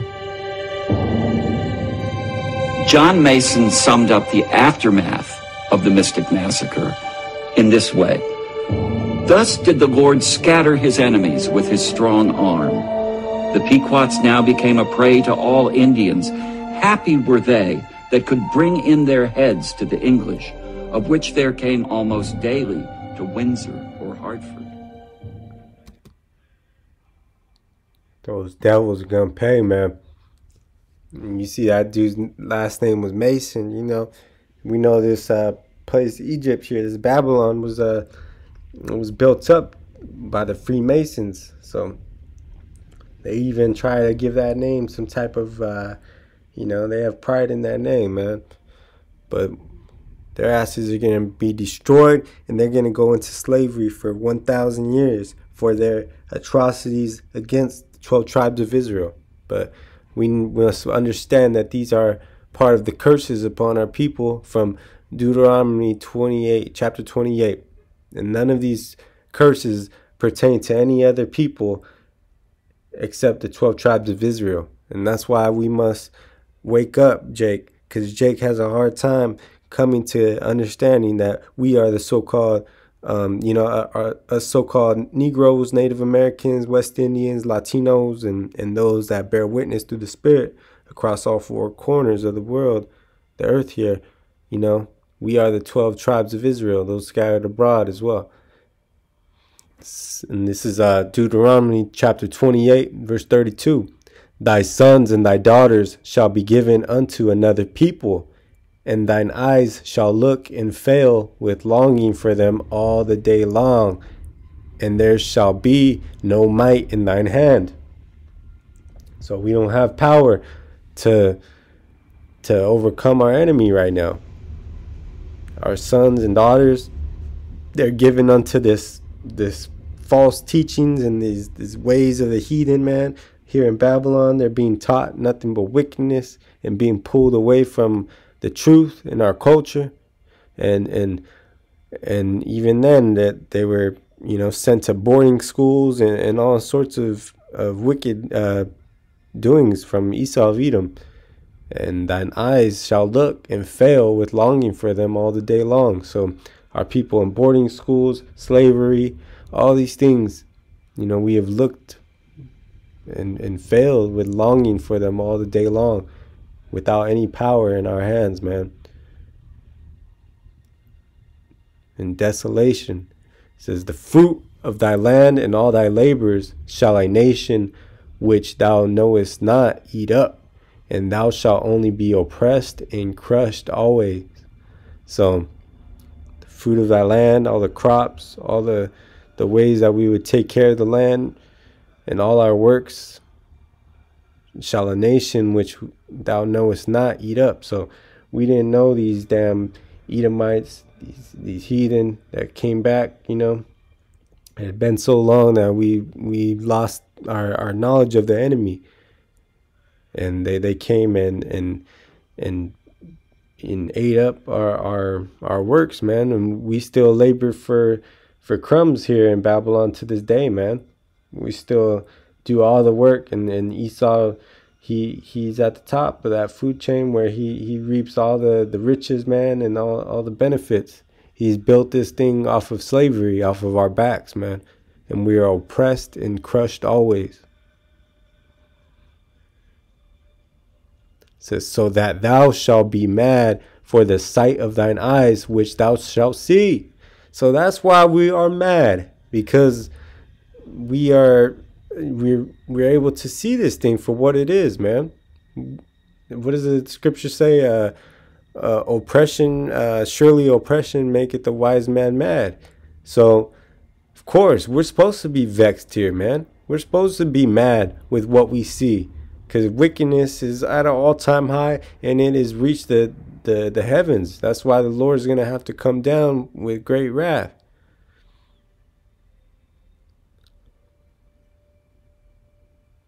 It says, the Lord shall smite thee in the knees and in the legs with a sore botch that cannot be healed, from the sole of thy foot unto the top of thy head. So all these diseases and plagues that this wicked Edomite, the Europeans, the white man has brought over here, they've brought all these diseases, man, sores from the top of the head to down to the foot, man.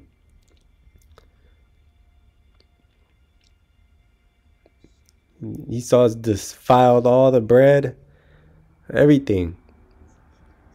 Everything is defiled under the rulership of Esau of Edom, the wicked.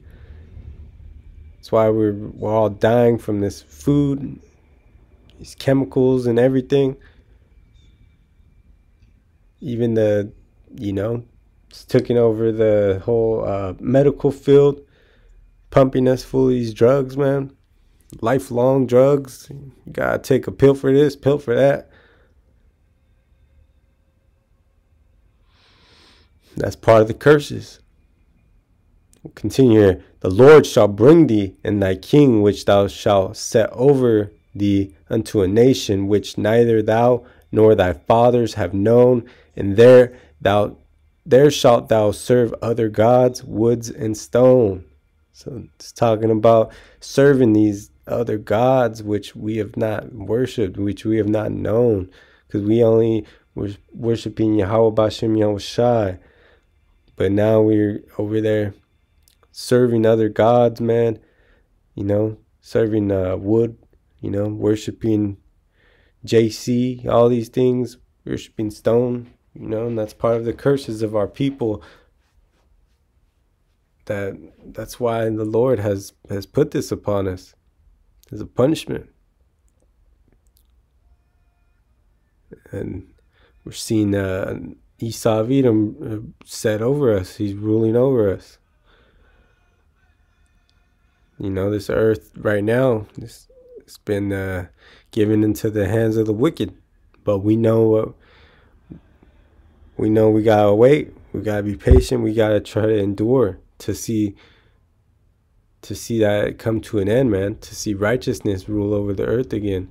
Because when wickedness ruled the earth, rule the world, the whole earth mourns. It says, and thou shalt become an astonishment, a proverb, and a byword among all nations, whither the Lord shall lead thee. So our people have become astonishment, a proverb, a byword.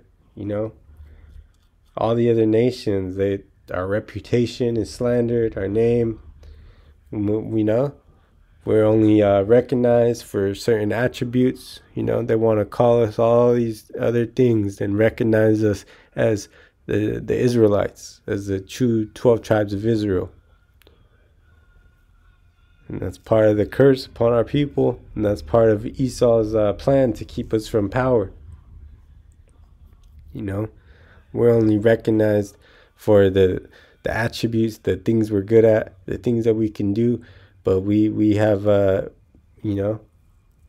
but our names and all our things are slandered, man. You know, Jake's only known as a, you know, as a worker, you know, Latino tribes, all that, you know, just some workers, but, you know, or, you know, being able to cook or this or that, or, you know, even, you know, so-called Negroes, you know, known for certain things as well, you know.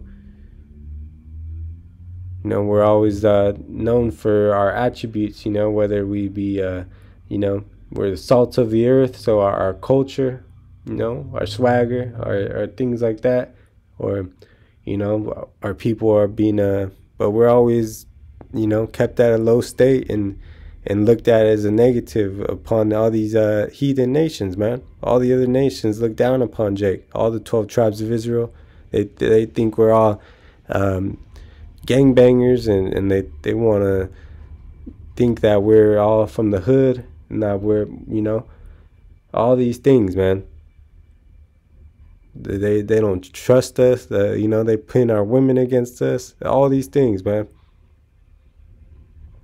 You know, they'll go ahead and trust a white devil walking down the street, but if they see a Jake, man, that they'll hold on to that purse a little tighter. They'll cross the street, avoid you.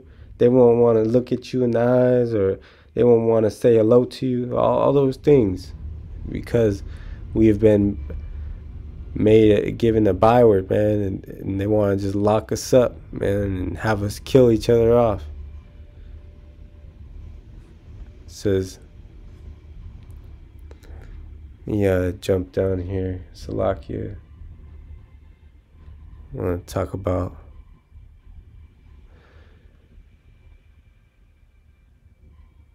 says Deuteronomy chapter 28:41.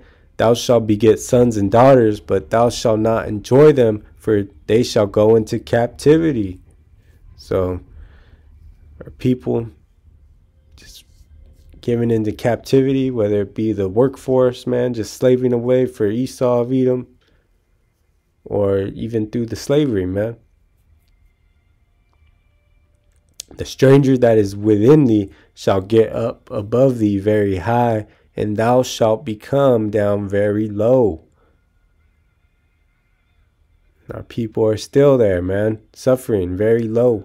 We're at the lowest state, while Esau of Edom is, you know, he's up there on the highest part of the corporate ladders, you know, living up in the hills, the high rises, all these things, you know, because Esau of Edom likes to exalt himself very high, make his nests amongst the eagles, as the scriptures say. You know, he wants to colonize the moon, the stars, all that BS, man.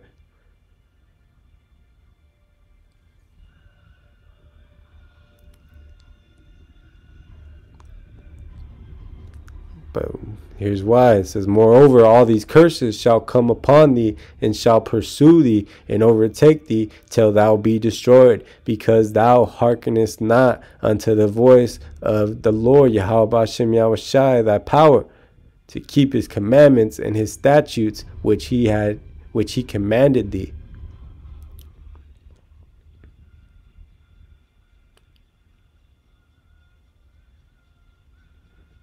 It says, and they shall be upon thee for a sign and a wonder, and upon thy seed forever, because thou servest not the Lord, YAHAWASHI, thy power, with joyfulness and with gladness of heart, for the abundance of all things. Therefore shalt thou serve thine enemies, which the Lord shall send against thee, in hunger, and in thirst, and in nakedness, and in want of all things. And he shall put a yoke of iron upon thy neck, until he have destroyed thee. So that yoke of iron, and you see that if you look up pictures of slavery, you know, chained, a yoke of iron around the neck. You know, we're still in that captivity, man.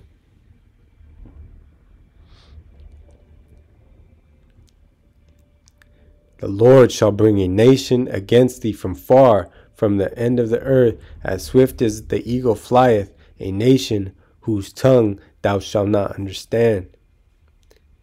A nation of fierce countenance, which shall not regard the person of the old, nor show favor to the young. So you saw those wicked Edomites. They came over here, Gad, none of the Aztecs, they didn't speak English or Spanish in those days, none of that. But they forced that upon our people. We didn't understand back then. They had fierce countenance. They didn't regard the old, the young, women, children. You saw them. They burned our people, killed them, man. They burned them alive. They killed the old, young. It doesn't matter to Esau of Edom. It's complete wicked, man.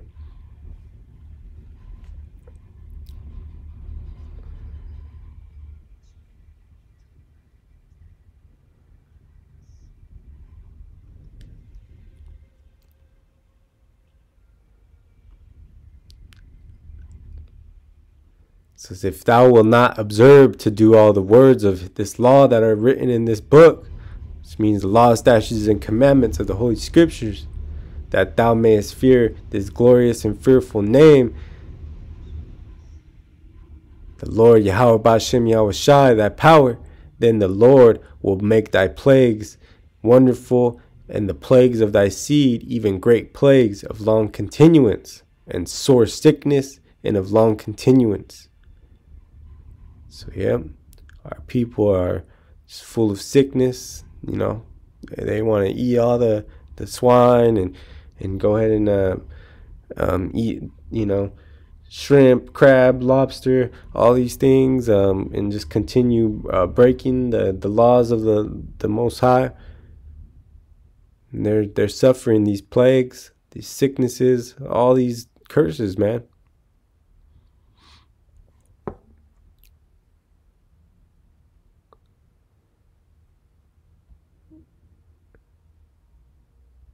It says, and the Lord shall scatter thee among all people from the one end of the earth even unto the other, and there thou shalt serve other gods, which neither thou nor thy fathers have known, even wood and stone. And among these nations shalt thou find no ease, neither shall the sole of thy foot have rest, but the Lord shall give thee there a trembling heart, and failing of eyes, and sorrow of mind. And thy life shall hang in doubt before thee, and thou shalt fear day and night, and shalt have none assurance of thy life.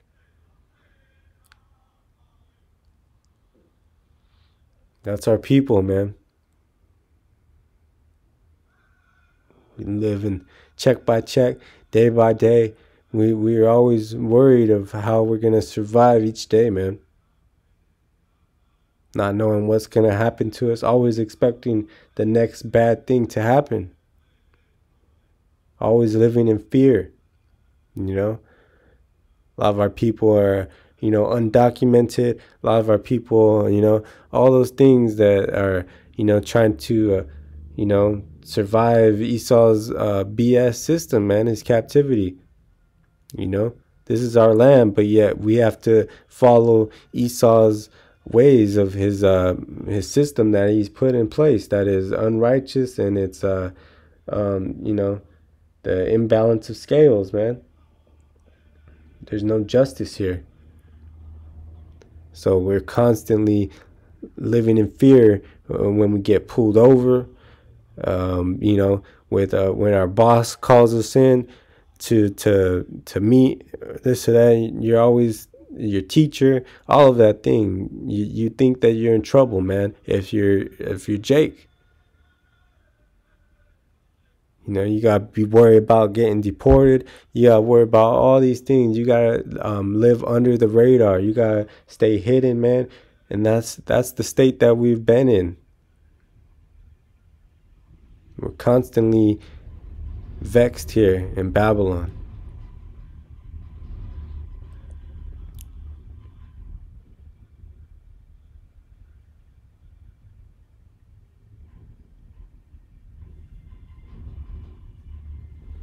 says, and the Lord shall bring thee into Egypt again with ships by the way whereof I spake unto thee. Thou shalt see it no more again, and there ye shall be sold unto your enemies for bondmen and bondwomen, and no man shall buy you. So no man shall buy your freedom here. You're enslaved to Esau's system. You're in slavery. You're in captivity still. We know that wasn't talking about going back to Egypt over there. Never happened. It's talking about Egypt here, Babylon, spiritually known as Egypt, as the scriptures say, Sodom and Gomorrah. And he brought our people here into captivity, into slavery, through ships, through the transatlantic slave trade. That didn't happen to any other people besides our people. We are the true 12 tribes of Israel. You know, he brought over the southern kingdom. You know, some of the northern kingdom went into the ships also. And we were, you know, the southern and northern kingdom were part of that transatlantic slave trade, to where they would pick up more slaves out here in the West Indies or the Americas, and they would take them over to London, Europe, Spain, all these places, man, and sell them as slaves there as well. And no man shall buy your freedom, it says. These curses upon our people and no other people. We are the Israelites of the Bible, man.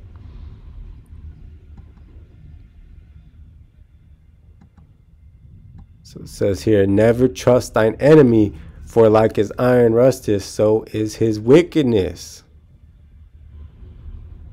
It says, though he humble himself and go crouching, yet take good heed and beware of him, and thou shalt be unto him as if thou hast wiped a looking glass, and thou shalt know that his rust hath not been altogether wiped away. Set him not by thee, lest when he hath overthrown thee, he stand up in thy place. Neither let him sit at thy right hand, lest he seek to take thy seat. And thou at the last remember my words, and be pricked therewith. Who will pity a charmer that is bitten with a serpent, or any such as come nigh wild beasts? So that's Esau of Edom, the serpent. It's a wild beast, an animal. He has no mercy. He's just seeking to devour you, like a roaring lion, the scriptures say. He wants to take your seat, take everything you have. He'll smile in your face, stab you in the back. He wants to overthrow you, take what you have. You know, though he humble himself, scriptures say, though he humble himself and go crouching. So he tries to act like he's you know, humble. You know, the scriptures say he's words smooth as butter. You know, and he go crouching, so he stays under the radar, tries to, you know, tries to keep his wickedness from being seen.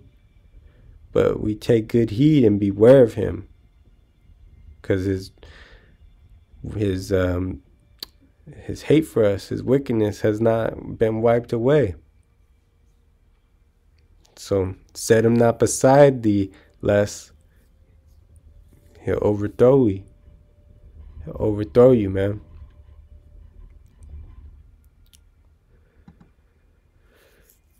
This is our people suffering, man. But we'll see here in Habakkuk. I'm going to start here at 2:12. It reads, woe to him that buildeth a town with blood, and established a city by iniquity. So that's what Esau Edom did. He built America on blood, rape, rob, and pillage of our people. It says, behold, is it not of the Lord of hosts that the people shall labor in the very fire, and the people shall weary themselves for very vanity? So yeah, this place is vain, man. People are proud of this country, proud of America, We're all 12 tribes of Israel. We're all weary. We all suffer here, man. It says, for the earth shall be filled with the knowledge of the glory of YAHAWAH, BAHASHAM YAHWASHI, as the waters cover the sea. It says, woe unto him that giveth his neighbor drink, that putteth thy bottle to him, and maketh him drunk also, that thou mayest look on their nakedness. So, having our people follow Esau's philosophy, his history books, trying to believe in his lies, all these things that Esau is putting the bottle to us and force feeding our people to believe in, and making them drunk also, that thou mayest look on their nakedness. So he has stripped us bare of our truth and our knowledge, and has forced all these immoral, corrupted philosophies on our people, man, to make them bare, man, to strip them of any power and to make them defiled, man.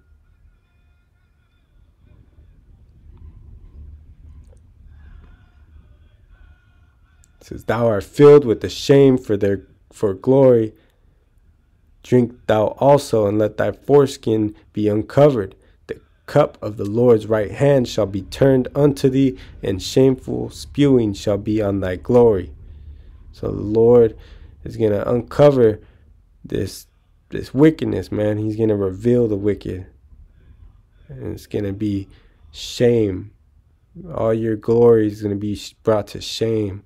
Everything that you believe in, all the lies, all the pride that you have is going to be stripped away, and you're going to have nothing but shame.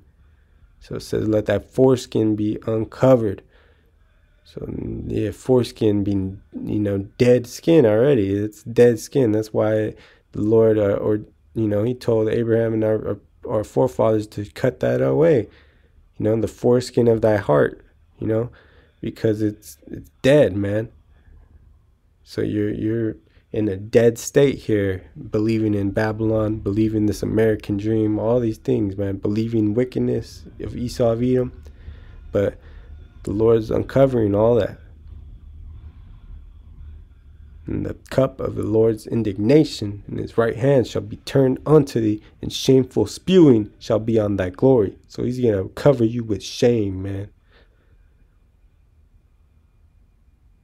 Because the earth is going to be filled with the knowledge of the glory of Yahawah BAHASHAM YAHWASHI. It's going to be undeniable. We're going to know this truth.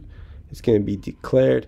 And the Lord's going to reveal the wicked, and he's going to reveal the righteous servants, the elect.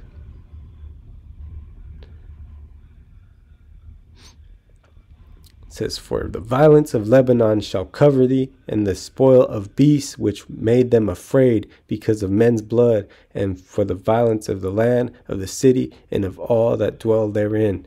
What profiteth the graven image of the maker thereof hath graven it, the molten image and the teacher of lies, that the maker of his work trusteth therein to make dumb idols. So you're worshiping this place, worshiping all these false idols.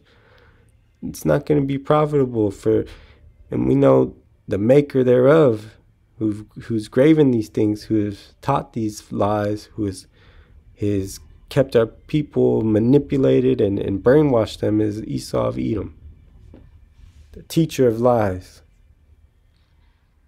But his profit is gonna be death, man.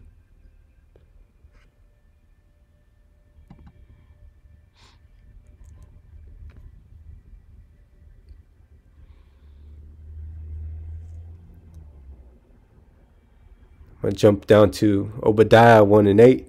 Shall I not in that day, saith the Lord, even destroy the wise men out of Edom, and understanding out of the mount of Esau? And thy mighty men, O Teman, shall be dismayed, to the end that every one of the mount of Esau may be cut off by slaughter. So we have to understand that even the so-called Edomites that may seem like they're they are understanding or that are at peace with Jake or this or that, they're going to be cut off by the slaughter also. And that's because here, for thy violence against thy brother Jacob, shame shall cover thee, and thou shalt be cut off forever. So after they serve that 1,000 years in slavery, captivity, they're going to be cut off forever. And that's just the punishment for Esau against his brother, against Jake. You know, they want to, they have to recognize that they have committed all these iniquities against our people in the past, and they've just been reincarnated over and over again. It says, in the day that thou stoodest on the other side, in the day that the strangers carried away captive his forces, and foreigners entered into his gates and cast lots upon Jerusalem, even thou wast one of them. It says, but thou shouldest not have looked on the day of thy brother, in the day that he became a stranger, neither shouldest thou have rejoiced over the children of Judah in the day of their destruction, neither shouldest thou have spoken proudly in the day of distress. Thou shouldn't have entered into the gate of my people. The Lord saying, my people, being 12 tribes of Israel, we are his people, in the day of their calamity.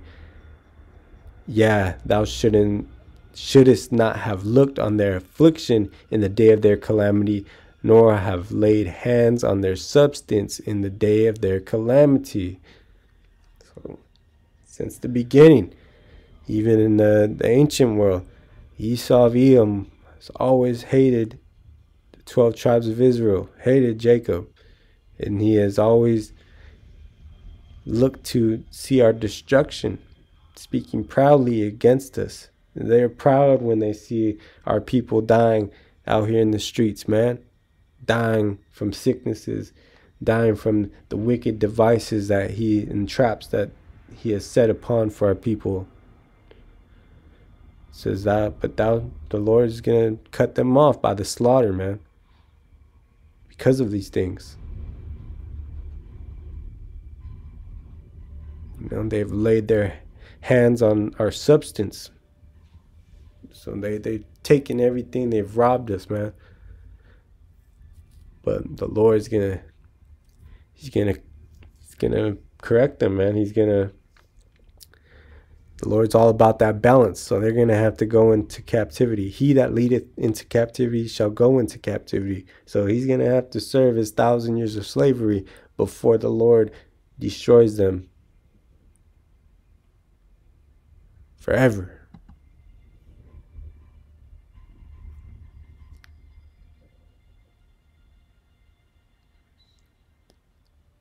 It says, because,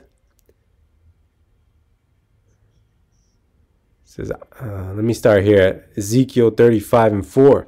I will lay thy cities waste, and thou shalt be desolate, and thou shalt know that I am the Lord, because thou hast had a perpetual hatred, and hast shed the blood of the children of Israel by the force of the sword in the time of their calamity, in the time that their iniquity had an end. Therefore, as I live, saith the Lord power, YAHAWAH BAHASHAM YAHWASHI, I will prepare thee unto blood, and blood shall pursue thee. Sith thou hast not hated blood, even blood shall pursue thee. Thus will I make Mount Seir most desolate, and cut off from it him that passeth out, and him that returneth. So it's going to destroy the lands of Esau, man. Mount Seir being a land in Esau Edom's territory. So yeah, he's going to make it desolate. He's going to cut them off, man. He's going to kill them. And he's going to fill it with blood. Because Esau Edom's perpetual hatred. And he has shed the blood of the children of Israel by the force of the sword. So he's been murdering our people in the time of our calamity.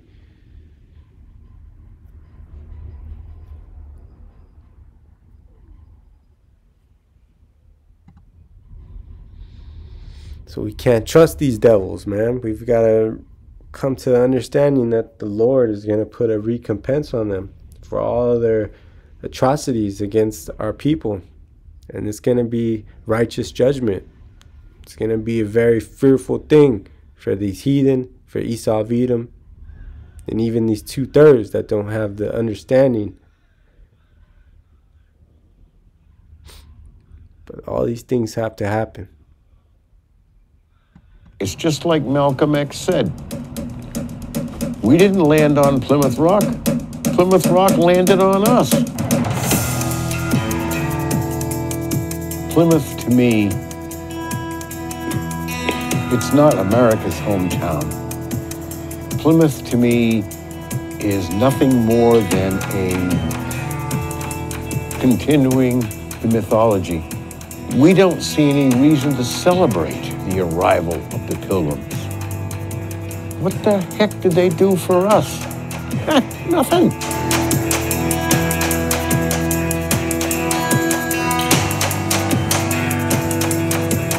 My name is Munanam James. I'm a member of the Aquina-Wampanoag tribe of Gay Head, co-leader of United American Indians of New England, and an organizer of the National Day of Mourning.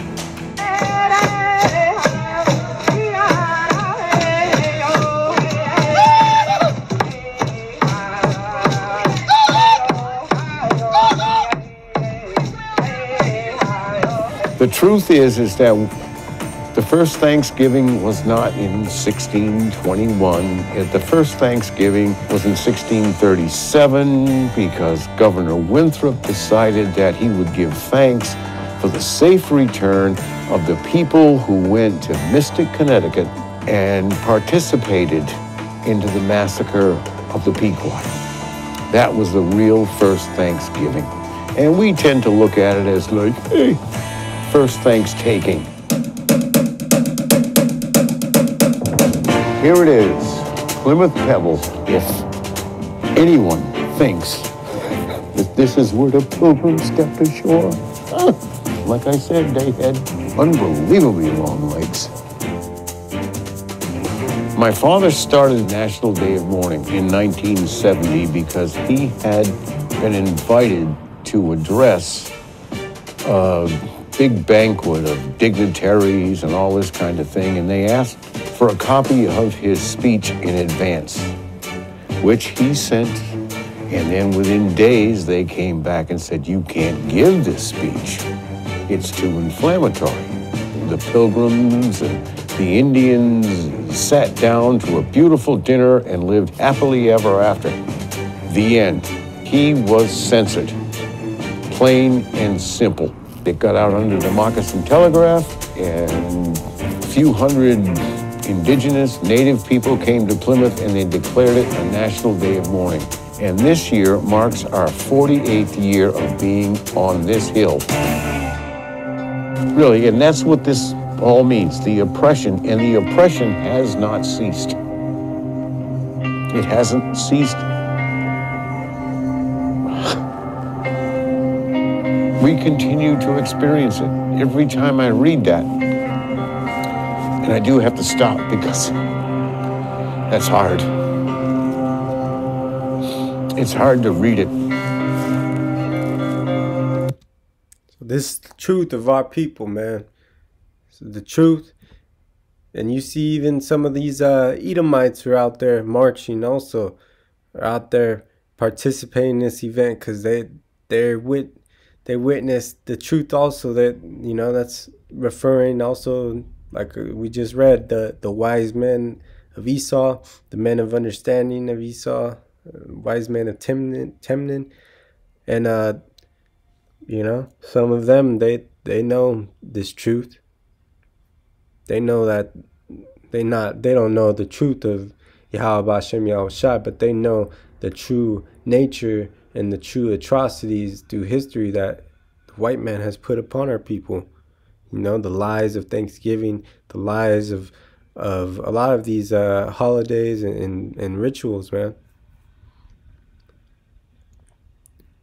So that's why they're out there, and that's, you know, but the scriptures say even the wise men of Esau, of understanding, you know, they're still gonna have to get punished. That's what Day of Mourning means. We stand here in our circle, we have our prayer, we have whatever, and then we speak. Every inch of this land is Indian land. We are as strong as ever. Our rates of suicide, our rates of alcoholism, poverty, all these kinds, nothing's really changed. But every year when we come here, we're trying to at least make people aware of things like that. It's just so ridiculous. We're all human beings. Yep. And our people that have been forced, all the Gadites that live on reservations, they don't have any resources, any of that, man. They don't have police systems, they just have pure a lot of alcohol, like this guy is saying here. We got poverty, alcohol, suicide at the highest rates there within the reservations. And of course, Esau of Edom, you know, he forced all our people into those lands, and he's pretty much saying that that's your problem, that you have to pretty much govern yourself there.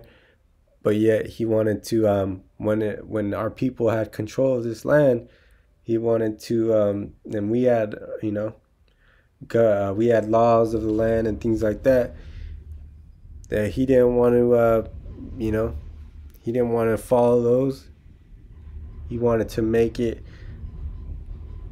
nice and convenient for him, that if it involved a Edomite, that they would have to follow their rules and this and that. But yet now that he's pushed Gad into a small reservation space with no resources, now he's like, okay, now I got you right where I want you, and you could just go there and deal with your own problems, and he wants us to die off, man. That's the nature of Esau of Edom. Well, I think the problem is they think that we've disappeared. We have not vanished. We have not been conquered. We are still here. What else can I say? That's right. BARAK YAHAWASHI YAHAWASHI. See elect are rising up, man. Hopefully elect, bringing out this truth. And Esau of Edom is going down, man. These heathen nations are going to bow down to YAHAWASHI YAHAWASHI and his elect.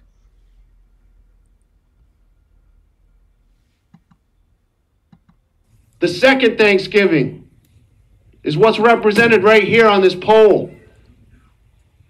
Mystic Massacre is what we call it. The Pequot War. It goes by many names. It happened in 1637 down in Connecticut. Owners of the now established Foxwoods. The Pequot people were burned alive in the middle of their sleep at night in 1637. Mass Bay Colony, Plymouth Colony, Providence Plantation, Mystic Seaport, all English colonies banded together to burn women and children while they slept in a village at night. They barricaded the exit. They did not allow anyone to leave. They wanted them to burn. They were proud that they burned. This country was proud to write. We could smell their burning, rotting flesh for over a mile away. It's written, folks. Please read it on your own. I am not making this up. Stephen King can't make this up. He was so proud, the town of Norwich, Connecticut, had a statue honoring this man up until roughly a decade ago. John Mason, the man who murdered over 700 people. When anyone, the few people who were able to survive that Holocaust, they were rounded up, They were sold as slaves. Before they were sold, they were marched all the way from Connecticut to Mass Bay Colony, present-day Boston. They were placed on trial. They were declared to be sold as slaves. But before they sent them on that slave ship, they had to humiliate them some more. And they read a declaration that those people shall not ever, once again, even utter the word Pequot.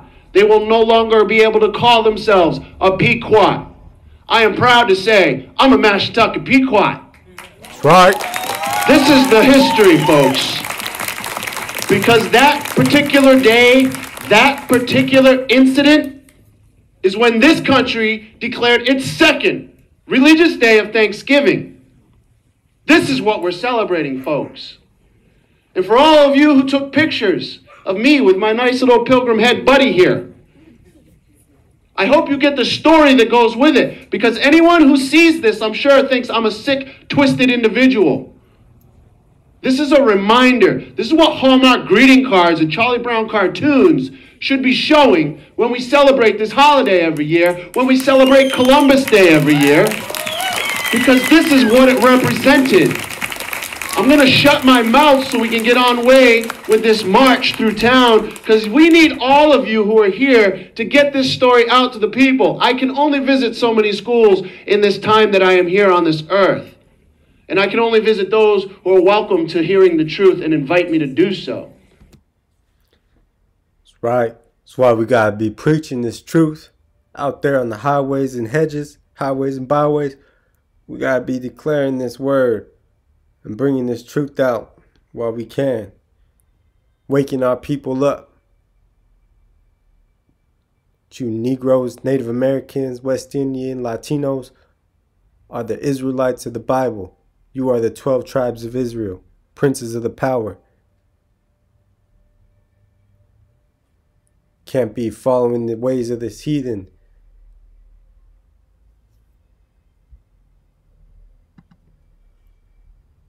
This is a day that we must remember the sufferings and mourn for our people, and to continue to build this truth, to separate from the folly of America, Babylon, which is subject to be destroyed very soon. Happy Thanksgiving, America. I'm Donna, and I'm here with my friends to tell you the real history behind this holiday. Growing up, I knew that what they told you in school about Thanksgiving wasn't true. That's not the true story. The true story behind Thanksgiving was, after every killing of a whole village, these European settlers celebrated it, and they called it Thanksgiving. But it wasn't until Abraham Lincoln became president that it became an official holiday. He ordered 38 Dakota men to be hung for war crimes after the sacred holiday Christmas. We take this time to remember our elders who lost their lives due to what really happened. Usually my mom makes a Native American dish for us and we pray. Growing up, I would be kind of annoyed that they didn't know what actually happened on Thanksgiving and that they're actually celebrating the deaths of many people and many tribes that were lost. Whether it's to give thanks or to be with your family, you should learn how the holiday was established in the first place. I'm thankful for being born indigenous to this continent. I'm thankful that I still have my culture. I'm thankful that my elders kept our culture alive all these years. I'm thankful to be indigenous, resilient, and alive. I'm thankful for us all to be able to stand together, stand strong, and stand as one. Happy Thanksgiving, America.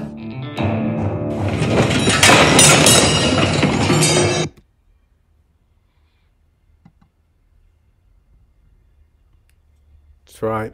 The rest of these 2/3, the rest of these heathen are in folly. This is reading from Jeremiah 51. I'll begin at verse 6 here. And it reads, "Flee out of the midst of Babylon, and deliver every man his soul. Be not cut off in her iniquity, for this is the time of the Lord's vengeance.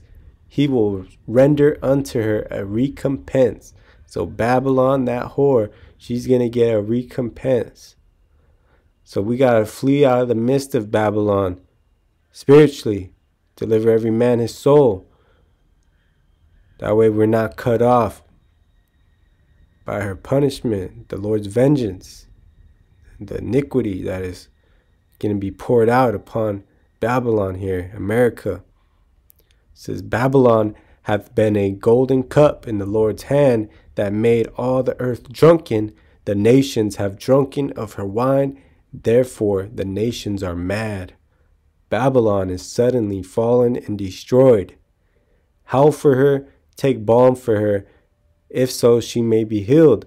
We would have healed Babylon, but she is not healed. Forsake her, and let us go every one into his own country, for her judgment reacheth unto the heaven, and is lifted up even to the skies. So Babylon, the influence upon all the nations, the whole world has drunken from the cup of her wine. She's got the whole world drunk, that Babylon juice.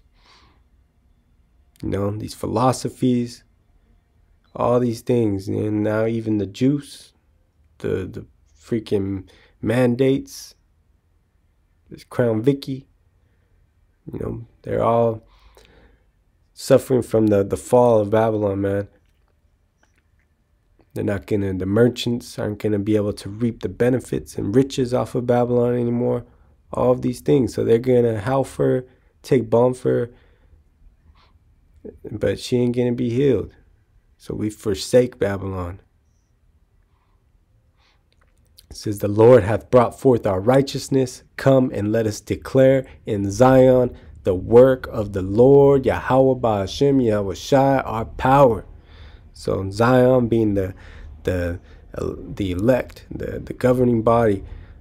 So let us declare the work of righteousness and judgment of YAHAWAH, BAHASHAM, YAHAWASHI. That's right.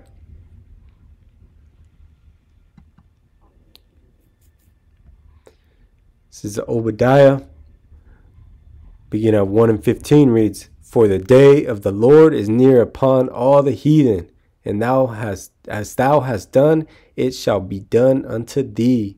Thy reward shall return upon thine own head. For as ye have drunk upon my holy mountain, so shall all the heathen drink continually. Yeah, they shall drink, and they shall swallow down, and they shall be as though they had not been.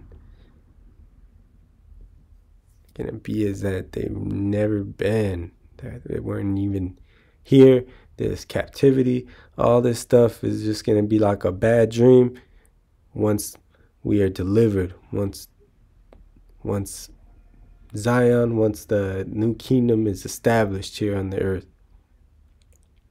It says, but upon Mount Zion shall be deliverance, and there shall be holiness, and the house of Jacob shall possess their possessions.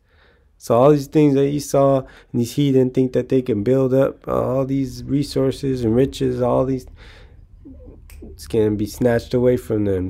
The Lord is going to, what does the scripture say? When they have their belly filled up, and they think they're going to be able to swallow down these things, and the Lord's going to make them vomit it up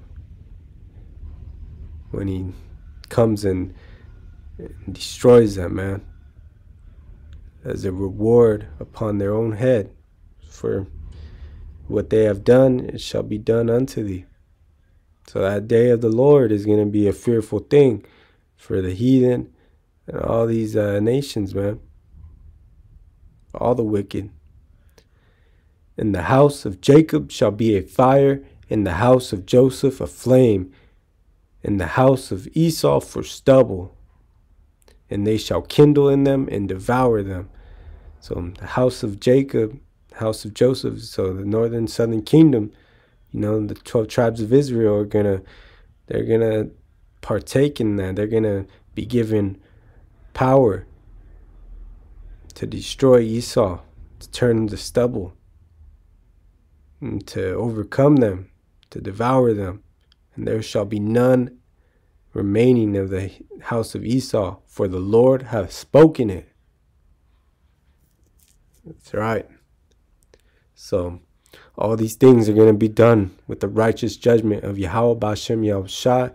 So continue seeking salvation with fear and trembling, and continue doing the work for Yahawah BAHASHAM Yahawashi, exalting and giving his name all praises, and to try to walk uprightly and keep all his laws, statutes, and commandments. And we have to flee this place, Babylon, America, spiritually right now. We have to be separating as holy people, meaning separate.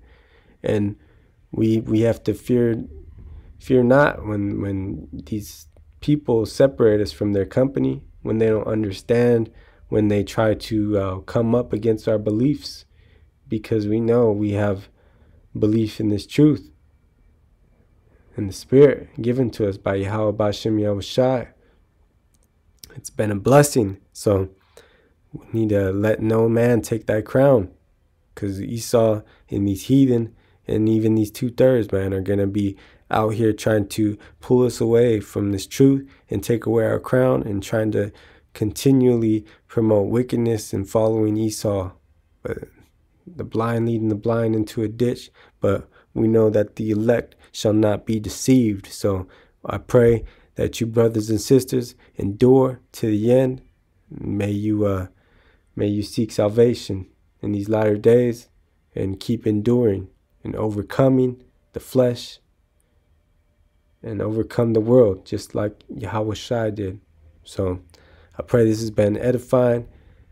This has been a long lesson here pertaining the history of Thanksgiving, which is known as Thanksgiving, genocide against our people. But through the Spirit, we have woken up to this truth, and we must be pushing this truth and separating from this folly, separating from the ways of the world, because the ways of this world are not the ways of Yahawah BAHASHAM Yahawashi. So we must rejoice and be glad, separating from all this, separating from people who do not have this belief in the faith. So I want to close this out by giving all praises, honor, and glory to Yahawah BAHASHAM Yahawashi BAHASHAM Rakak QADASH, and double honors to the elders and head apostles of Great Millstone who rule well and teach well, and shalom to the hopeful elect. Keep pushing. Shalom. Till the next time.